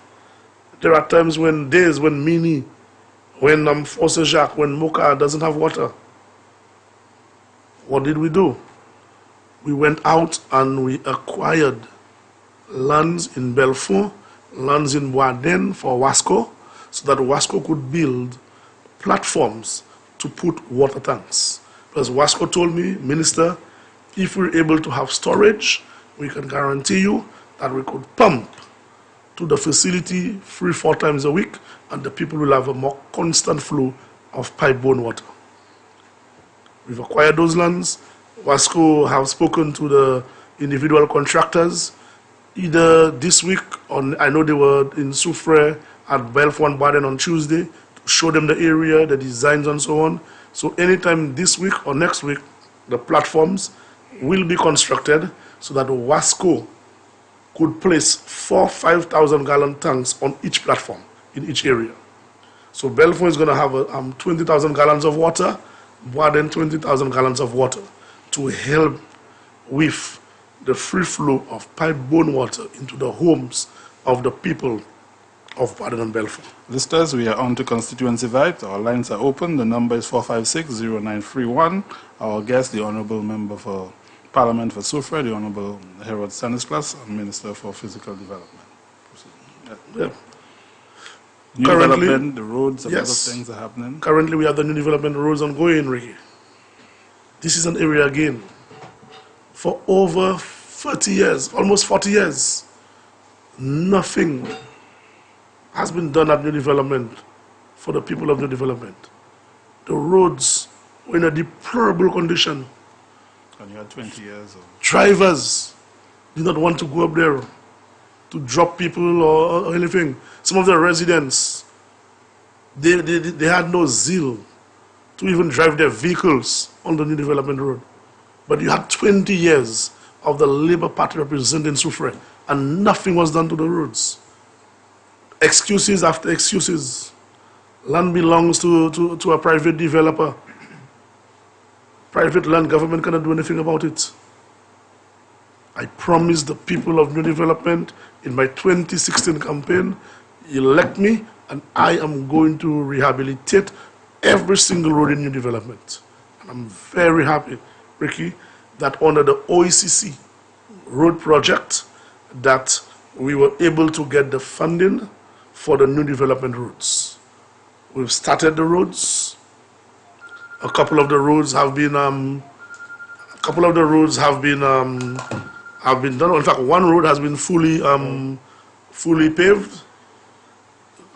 Other roads, drainage, sidewalk, and so on, are in the making, and we're hoping that by the end of this month, into next month, we will be able to cast many other roads in New Development. So at the end, I am looking at by the end of February into March, we are going to have beautiful concrete roads throughout the length and breadth of New Development. I did not make excuses to the people of New Development. I promised it, and I have delivered on the roads at New Development. Okay. Indeed, Minister, a lot of things is happening. In terms of some of the upcoming initiatives that you share that with us? Yes. Upcoming initiatives, Ricky, one which is very dear to my heart, one promise which I made to the people of Fort Saint-Jacques, of Espérance. I promised those people the complete rehabilitation of the Espérance Diamond Road. And I am very, very thankful to the Honorable Prime Minister, Minister of Finance, and the Cabinet of Ministers for the resources, the allocation for the reconstruction of the Espérance Diamond Road. This is a road, Ricky, which is going to open up Fort Saint-Jacques and Soufrière considerably. It is a road which is going to create a lot of opportunities for the people of Fort Saint-Jacques, Diamond, and Soufrière. The other side of Fort Saint-Jacques, where persons, vehicles, people drive through, that is the Touraille, Ravinclair, St. Philip area. The road has been undermined several places through landslides, erosion, and so on. And therefore, constructing that road, rehabilitating that road, Espérance Diamond, is going to benefit motorists, residents tremendously in the event there is any major landslide, any erosion of part of the road on this other side. Also, Ricky, there are many persons with property, with lands, in both Espérance, in the Montpenepis Diamond area, and for years, those persons have abandoned their land, their property, because of road. There is no accessibility, and therefore it makes no sense for them to go on the land. And I must say, Ricky, that the Espérance Diamond Road was never attended to by the Labour Party, by the previous representatives, because of the political affiliation of the people of Espérance and Diamond. So for 20 years, they deliberately punished the people of Espérance and Diamond by not addressing the condition of the roads there. But I made that promise to the people, and I'm happy that I've spoken to the contractor who is going to be mobilizing early February so that we can start the construction, the complete reconstruction of the Espérance Diamond Road. One of the benefits of this road as well, Ricky, is housing. In Soufrière, we have a housing problem. You are not able to get any lots, any land to purchase in the town of Soufrière anymore. In fact, you have a lot of persons in Soufrière who now live in Choiseul. You have persons in Soufrière who live in other parts of the island. And there are areas in the Espérance community, even in the diamond area where lands can be purchased by government, lands could be acquired, and we could put housing schemes, low, middle, high income housing in those areas. We could make lots available, we could do subdivisions and make lots available to the young people of Soufrière Fonce Jacques. So this road is very critical, it is very important, and it is a project which is very dear to my heart, and I look forward to the implementation of this project, the Esperance Diamond Road, starting next month for the wonderful people of Fonce Jacques, the wonderful people of Moka, Esperance, and Diamond. Okay. The Palmis Road vending facilities was passed. Yes, this is another initiative which is to come very soon. In fact, I think they've started some works there. And this is an area on the Palmis Fombeni Road. After you've passed the fire station, heading towards the old copper factory, on your right-hand side going up, on your left-hand side coming down, we will be building a vending plaza facility there where locals, again, it is infrastructure to create opportunities to empower the people, entrepreneurs. So we are going to be putting a few booths there. That is next to Miss Brenda Regis, going up to where Jessie Lucien is doing her little vending, her roast, and so on, so that those individuals and other persons will get an opportunity to create something, to start their own small business and create opportunities for themselves, other young persons, other individuals in the constituency, and continue to contribute to the socio-economic development of Soufrière. I know you had spoken about Old Trafford Phase 2, some of the initiatives there. Yes, well, Old Trafford Phase 2, like I said earlier, is being funded by the Village Tourism project under the Ministry of Tourism, and I'm very happy with this project. I want to thank the Honorable Dominic Philly and his PS, Ms. Donaldin Vitti, for working with me, working with my mayor, Mr. Gangadin, and the council to get this project going. We're gonna have two new buildings constructed there, and they're gonna have concession booths where those booths will be available to the people of Soufrière, again, to start their small businesses. I know one of the booths, one person have approached me and the mayor for a barber shop, which I believe is going to be a very good small business to have on this bus terminal, this market. There are many persons there who are, many of the drivers or the persons who frequent the area would love to just go and have a haircut whilst they're waiting or whatever. The ice cream shop, there are other cafes, there are other small businesses which people have spoken about undertaking in those two phases. So I'm very, very pleased with that allocation, and I'm looking forward in the next couple of weeks for those two concession booths, those two buildings to be constructed.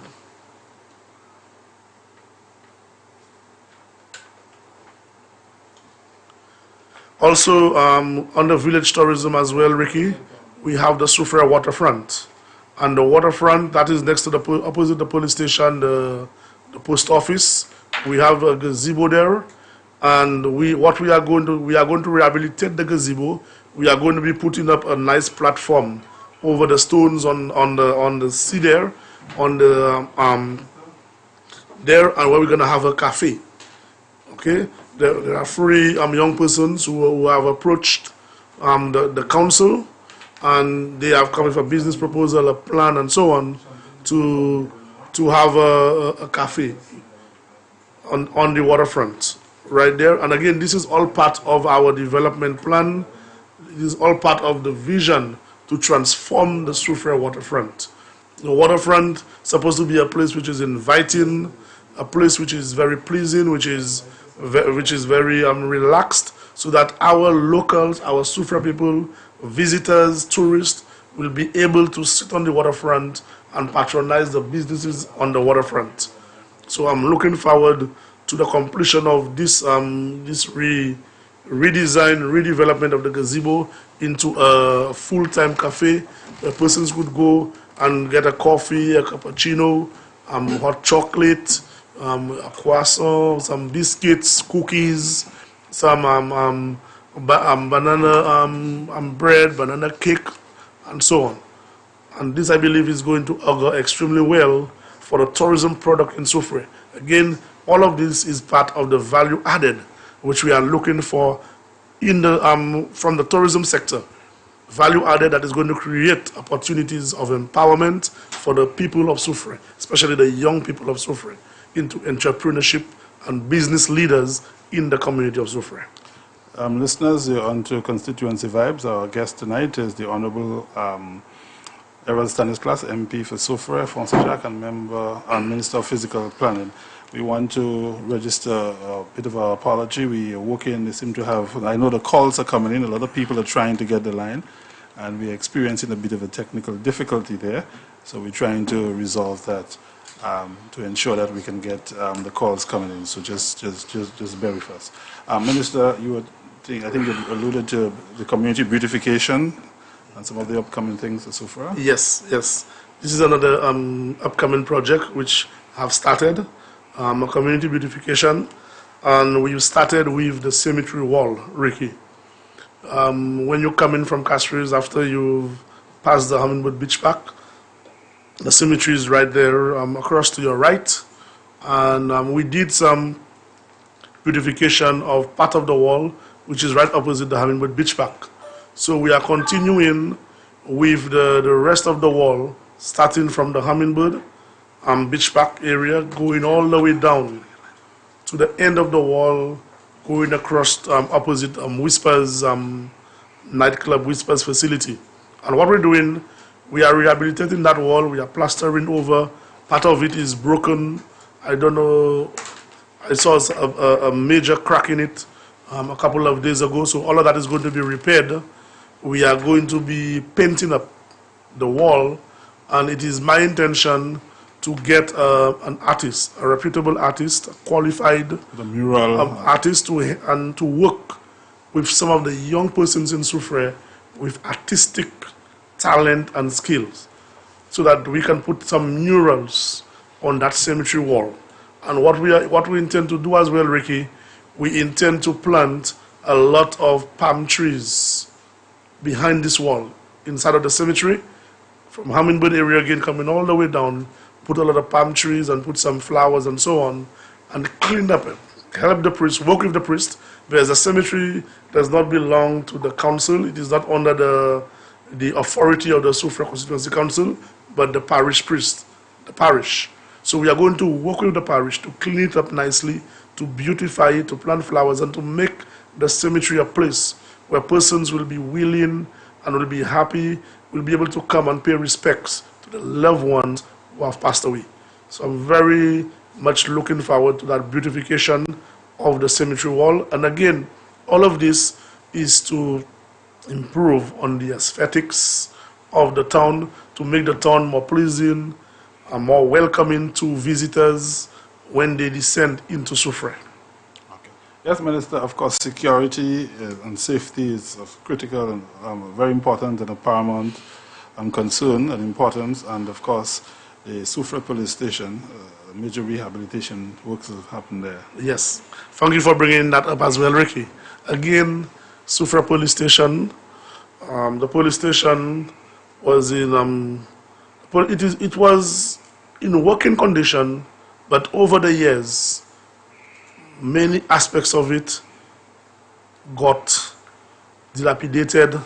You had mold issues, you had water leaks, you had a variety of problems there, which was making the building difficult for the police to work and also for them to live, because many of the police officers at the Soufrière police station, when they come in, they travel from all over the island, Choiseul, Vieux-Fort, Maycoud, Labrie, and so on, Canaries, etc. And usually those guys are in there 2 days. They go home, they come back another 2 days, 3 days, and so on. So it was just not conducive for working and living, and therefore we had to do something about it. At the time the works was done, the government did not have the needed resources, the allocation for it to be done, and therefore the Minister of Home Affairs and the Prime Minister spoke to me and asked me whether the Sufra Foundation could undertake the rehabilitation, the renovation of the police station. So I spoke to the board of directors, the chairman of the board, and they agreed that okay, they will undertake the project. As you rightfully said, Ricky, the police is a very important part of the development of the constituency, and we want the police to be comfortable at all times in order to deliver a professional service to the citizens of Soufrière-Fontaine-Jacques, so that the people of Soufrière-Fontaine-Jacques can feel safe, can feel secured, and know they can go about their business on a daily basis because the police is there to secure the constituency. The police is there to have the backs. So we under again the Department of Physical Planning for the Architecture section again came down to Soufrière. We looked at the police station. We decided what we wanted to do with it, the concept that we were going to be using. Again, all the concept was the French architecture. The designs, the rehabilitation had to have the French architecture. They put the concept together, the drawings together, and a contract was awarded. Okay, a contract was awarded for the renovation, the rehabilitation of the Soufrière police station. And if you look, Ricky, you can see it's very beautiful. It's very welcoming, very pleasing. The aesthetics, I mean, it is just a wonderful, wonderful job that was done on the Soufrière police station to rehabilitate it. And again, Ricky, the Soufrière police station is all part of the waterfront redevelopment. These are concepts, these are plans which I have presented before to the people of Soufrière. I presented those ideas, those plans at my budget presentations. I've had those plans for the waterfront redevelopment, the police station, the post office, the building where we have the Seaview disco, the other building which is owned by Mr. Abraham, the senior building. There is a plan, there is a concept that we have for the design and so on of those buildings to uplift the waterfront and make the waterfront more pleasing, more presentable to our people. Okay, listeners, we have some telephone problems. We have made a slight adjustment, so you could call 722-6542, and of course you could get. We know the lines. People have been trying to access the line. The number is 722-6542. As you were saying, Minister. Yes.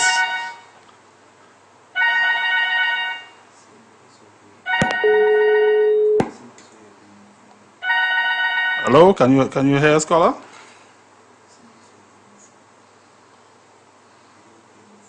Yes. We're just getting the lines a little sorted out. Minister, the administrative building for Soufrière, is it? Yes. Well, the administrative building, Ricky, I was hoping that it was a project that I could have delivered during this term. But I'm still trying my best to see whether it could be delivered this term. But it looks very likely it's going to be a second-term initiative, a second-term project. And when we say administrative building, what are we talking about? We are referring to the old town hall building, Ricky, a building which has been closed, the doors, the windows, and everything has been shuttered for over 10 years. This used to be the home of the Soufrière Town Council. It used to be the community center. It used to be everything in Soufrière at one point in time. But the building is structurally unsound, and we are unable to use it. Like I said, it's been closed for years. It's completely rigged because all of the 4 members of this committee have come. Hello, caller, can you hear us? Yes. So the plan, Ricky, is to convert, or what I would say, build a new building there. Hello, good night, caller. Can you hear me, Minister? Yes. Yes, caller, go ahead. Hello? Hello, can you hear us, caller? Hello? Hello. Yes, we can hear you.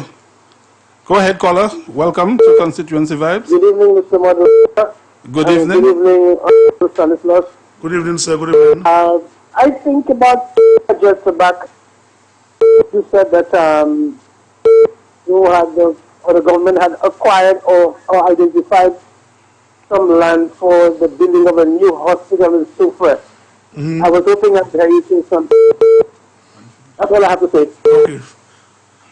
Thank you very much, caller. Yes, thank you for pointing this out to me. Yes, we have acquired lands in Sufre for the relocation of the Sufre Hospital. When we came into office, we were informed by the Ministry of Economic Development as well as the Ministry of Health that a feasibility survey was undertaken by the World Bank on the Sufre Hospital, the current Sufre Hospital, the location, the structural integrity and usability, etc. of the hospital. And the results of that survey came out and said that the Sufre Hospital needs to be relocated because the structure is unsound. It is in a flood prone area, and therefore it must be relocated. Caller. Hello, good night, caller. Hello, good night. Can you hear us? Continue. And therefore we had to search for lands in the Sufra area to relocate the hospital. We've acquired those lands, and hello, caller. Can you just hold? Let the minister finish the point. Hello. Hello. Good night. I can't hear you. We are hearing you. I don't know if you maybe should turn down your volume of your radio or TV, but we can hear you very clearly, caller. Hello. Mr. Alexander, I cannot hear any feedback from you. Okay, we are hearing you. Echo of myself. Okay, we can hear you clearly. You are hearing me? Yes, we are hearing you very clearly. Go ahead. We're hearing you, caller. We're hearing you. Stanislaus. Yeah, good night, sir. Commend this gentleman for the remarkable job that he has done in that constituency that has been neglected. Though I don't live in Suffolk, but I read, I see what's going on. I have traveled to Suffolk, and I am very pleased with what he has done. And the people of Suffolk, as in my mind, have to re-elect his son to continue the good work that he has done in this constituency. So Mr. Stanislaus, job well done, sir. And I know the people are going to re-elect you. Thank you. Thank you very much, caller. Yeah, thank you very much, caller. Well appreciated. I believe that I asked the people for an opportunity to represent and to deliver on certain programs, projects, and policies. And I'm hoping that at the end of the day, they are going to judge me based on my performance. Good evening. Welcome, caller. Hello, good evening. We can hear you.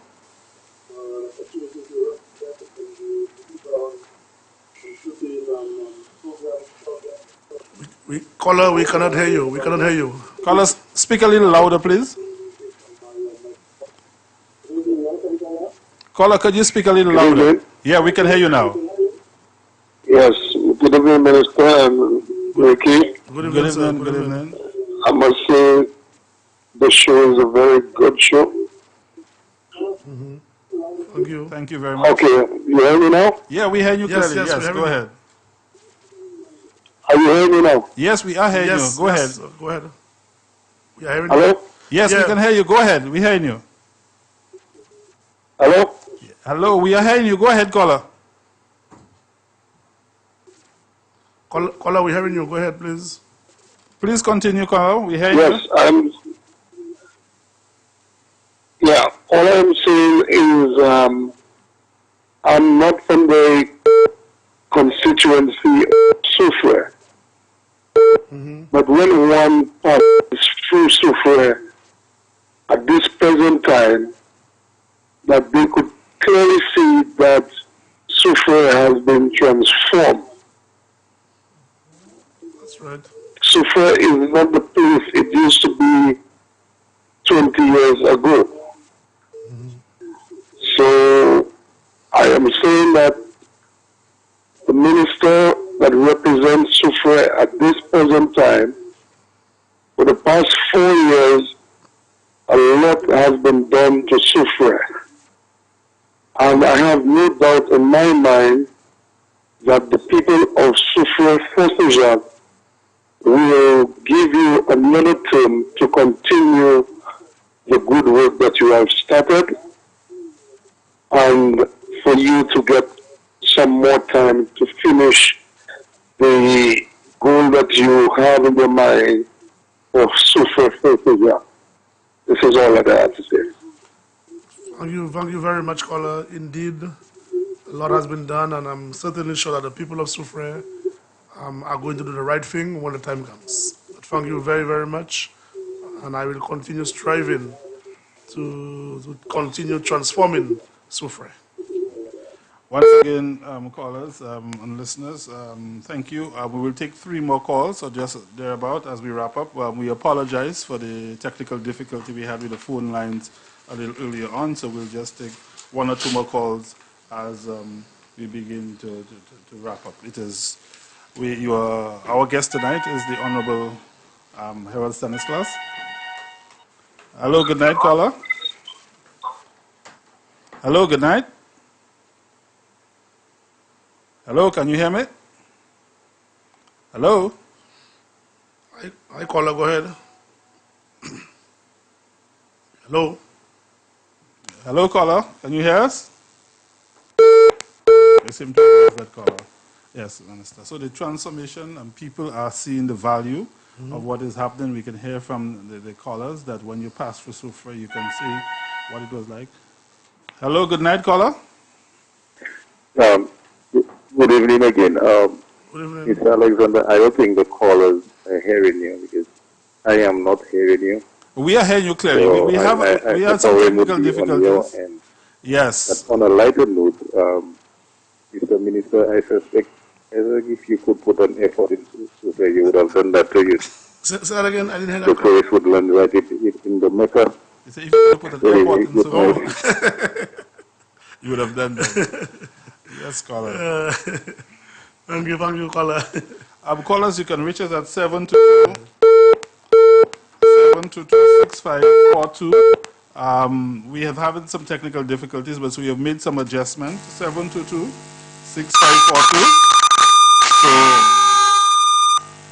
So feel free to call us and try and speak a little louder. We can hear you clearly in that regard.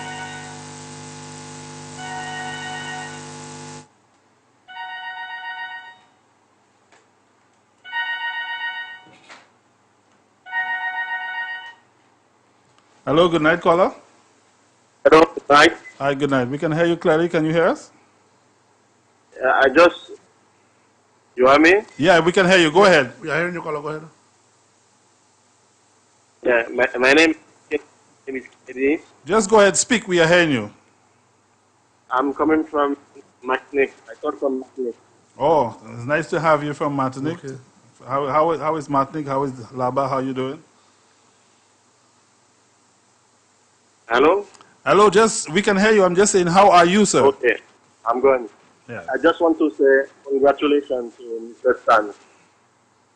Yeah, you are a nice person, a great person. I'm proud to see how Soufrière is now. So I apologize for my English because I'm French. I'm from Martinique. So I apologize. So I'm proud to see Soufrière now at Soufrière. Yes. So thanks for your job. That's a great job. Thank you very much, caller. Thank you. Well God appreciated. bless you. Yes, and stay safe in Martinique. We know you'll have a couple of cases up there, so be safe. And thank you for calling. Okay. Thank you very much, caller. Okay, thanks.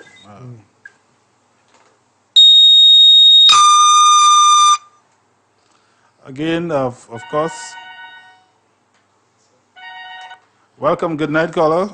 Welcome to Constituency Vibes. Oui, naturellement, nous comprenons. Absolument. Oui, parlez en créole. Bonsoir, parlez en créole. Nous attendons, parlez. Eh bien, ça m'a dit pour depuis ça, moi, quand je dis politique, moi, c'était plusieurs ministres qui viennent représenter, plusieurs représentants qui représentent Souffré. Qui Souffré en OSC, et puis, ça m'a attendu de dire là, parce qu'on a merci, Souffré sorti en OSC là pour venir sur l'Internet. Bon, Dieu béni, n'importe politicien qui est venu et continue à faire ça, pour commencer à faire là. Bonsoir. Ah, bonsoir. Bonsoir. Merci un pile. Merci un pile pour call là. Moi, apprécie ça tout le monde. Yes, callers, you can reach us at 722-6542. You're on to Constituency Vibes. Our guest tonight, the Honorable Harold Stanislas, Member of Parliament for Soufrière Fonsajac and Minister for Physical Development. And we have taken you through the program. You have seen the work, the transformation, the empowerment and the growth of Soufrière, and of course, in a short period of time. And I think the points need to be made here, listeners and viewers, that when we look at the development and transformation of a community or a country, that under the United Workers' Party, the thrust, the leadership of the Prime Minister, we have been able to do a lot of progress in that regard. Good night, caller. Welcome to Constituency Vibes. Good night. Welcome. Hello. Good night. Can you hear us? Hello. Okay, we think to have lost that caller. And I was making the point that the government, in its vision, and its forward thrust, and its thinking, and its energies, and its passion and desire to build a new St. Lucia, have been able in a short period of time to really show St. Lucians that this is how it's done, this is what we could do, that we can no longer accept one or two projects in a 10-year period and we say this is what, but we can show St. Lucians that we are talented, we are gifted, we can accomplish, and we can grow and develop a new St. Lucia in terms of what we are doing.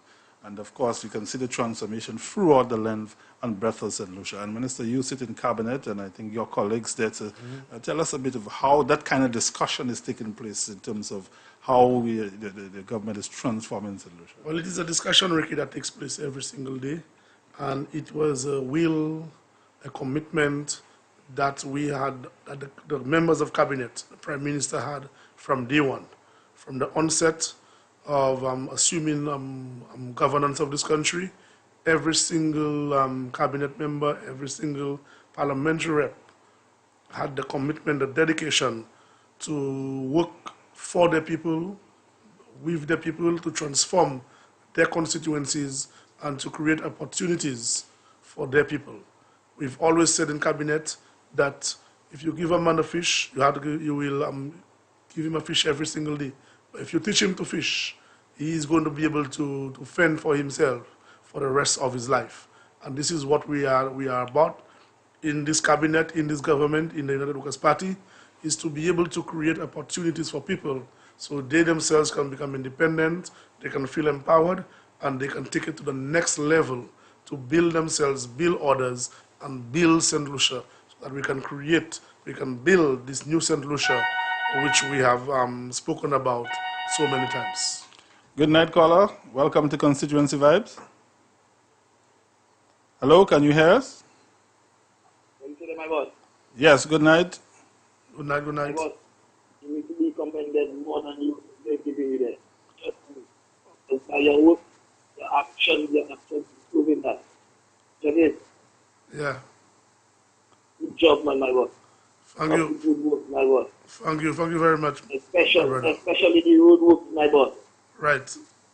I'm not even from Soufrière, my boss, and I want to vote for you. Okay. You just my boss, that's real thing. Yeah. Yeah, man. Thank you. Well appreciated. You should come more often, man. You always passing, by the concrete truck. That is one of them, that there. I agree. No problem. Good job, my boss. I will do that. Yes, my boss. Blessed Lord. All right. Thank you. All Have right. a good night. Thank you very much, caller. All right. And again, callers, we apologize. We had some technical difficulties, and we try at the last minute to resolve. So we know a lot of calls were coming in. So, Minister, as we wrap up, it has been an interesting journey. Perhaps you'd like to share with us what that journey has been like in the representation of people and so forth. Yeah, thank you very, very much, Ricky, for affording me the opportunity tonight to be on this program to share with you my plans, my accomplishments, my initiatives, and of course, future initiatives for Soufrière Font Saint-Jacques. I want to thank the people of Soufrière and Font Saint-Jacques, my cherished people of Soufrière Font Saint-Jacques, for the love, for the support, for the encouragement, for the prayers that they share. They share every day with me, the prayers that the prayer warriors say in my name every single day, every single night. It's been a wonderful journey. There are times that you have challenges, and of course you have to be able to overcome those challenges. But I have been very honored. I'm very pleased. I'm proud, and I feel great joy and humility in representing the people of Soufrière Font Saint-Jacques. I want to assure them that I will continue on the same vein of effective, proper representation of Soufrière Font Saint-Jacques, of the needs of the constituency, of the priority areas of intervention in the constituency. I want to thank the Honorable Prime Minister and the Cabinet of Ministers for their support, because nothing that we are seeing in Soufrière today would have happened had it not been for the support of the Honorable Prime Minister, who loves Soufrière so dearly, and the Cabinet of Ministers. And I know that support, that love, that affection for Soufrière is going to continue into the second term and the third term, the fourth, the fifth, and many, many years, because Soufrière is indeed the Mecca of tourism.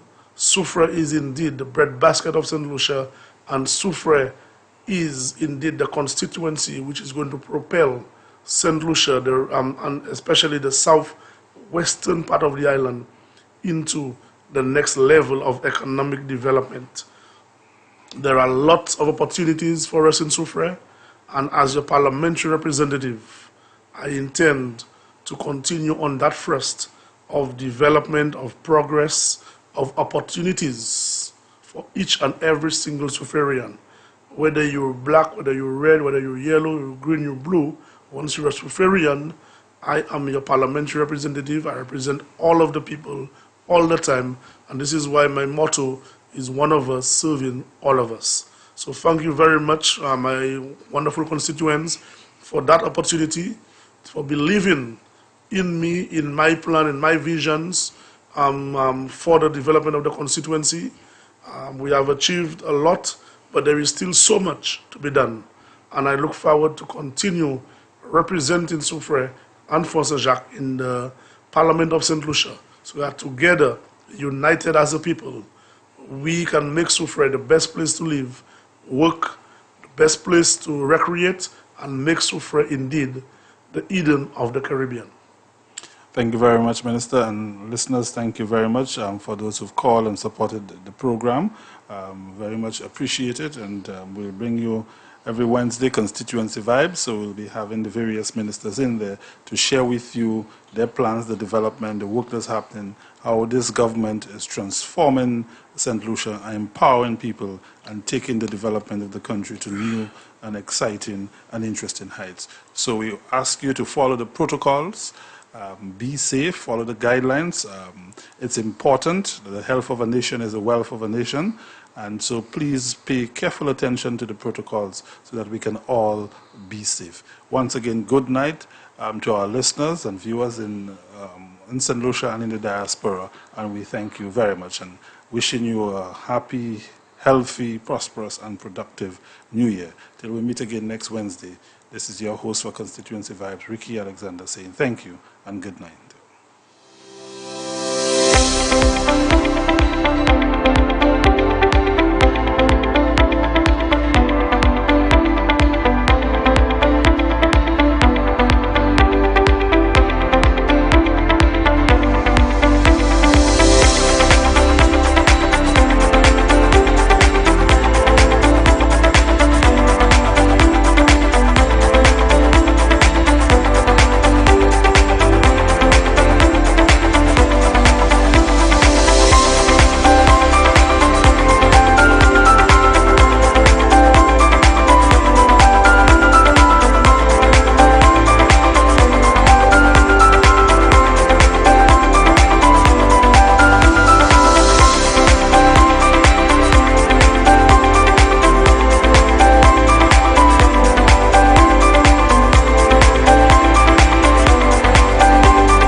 Jerusalema ikhaya lami ilondoloze uhambe nami zungangishilana Jerusalema ikhaya lami ilondoloze uhambe nami zungangishilana dawo yami ayikholana buso wami awukholana ilondoloze zuhambe nami dawo yami ayikholana buso wami awukholana ilondoloze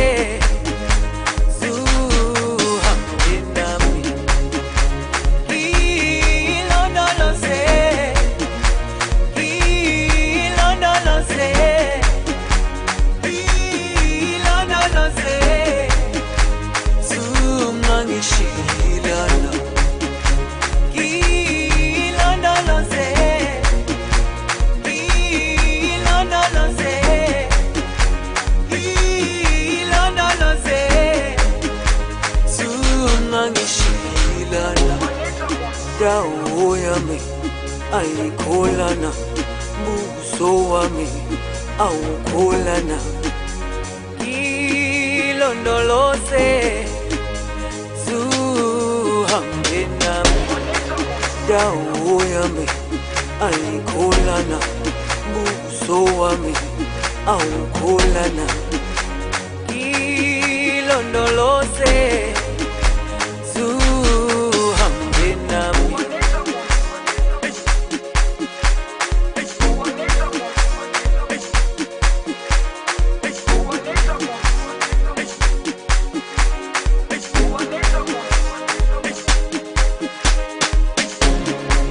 Jerusalema ikhaya lami ilondoloze uhambe nami zungangishilana Jerusalema ikhaya lami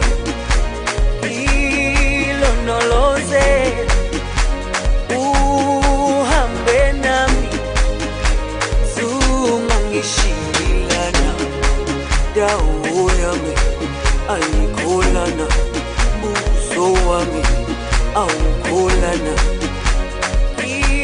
ilondoloze zuhambe nami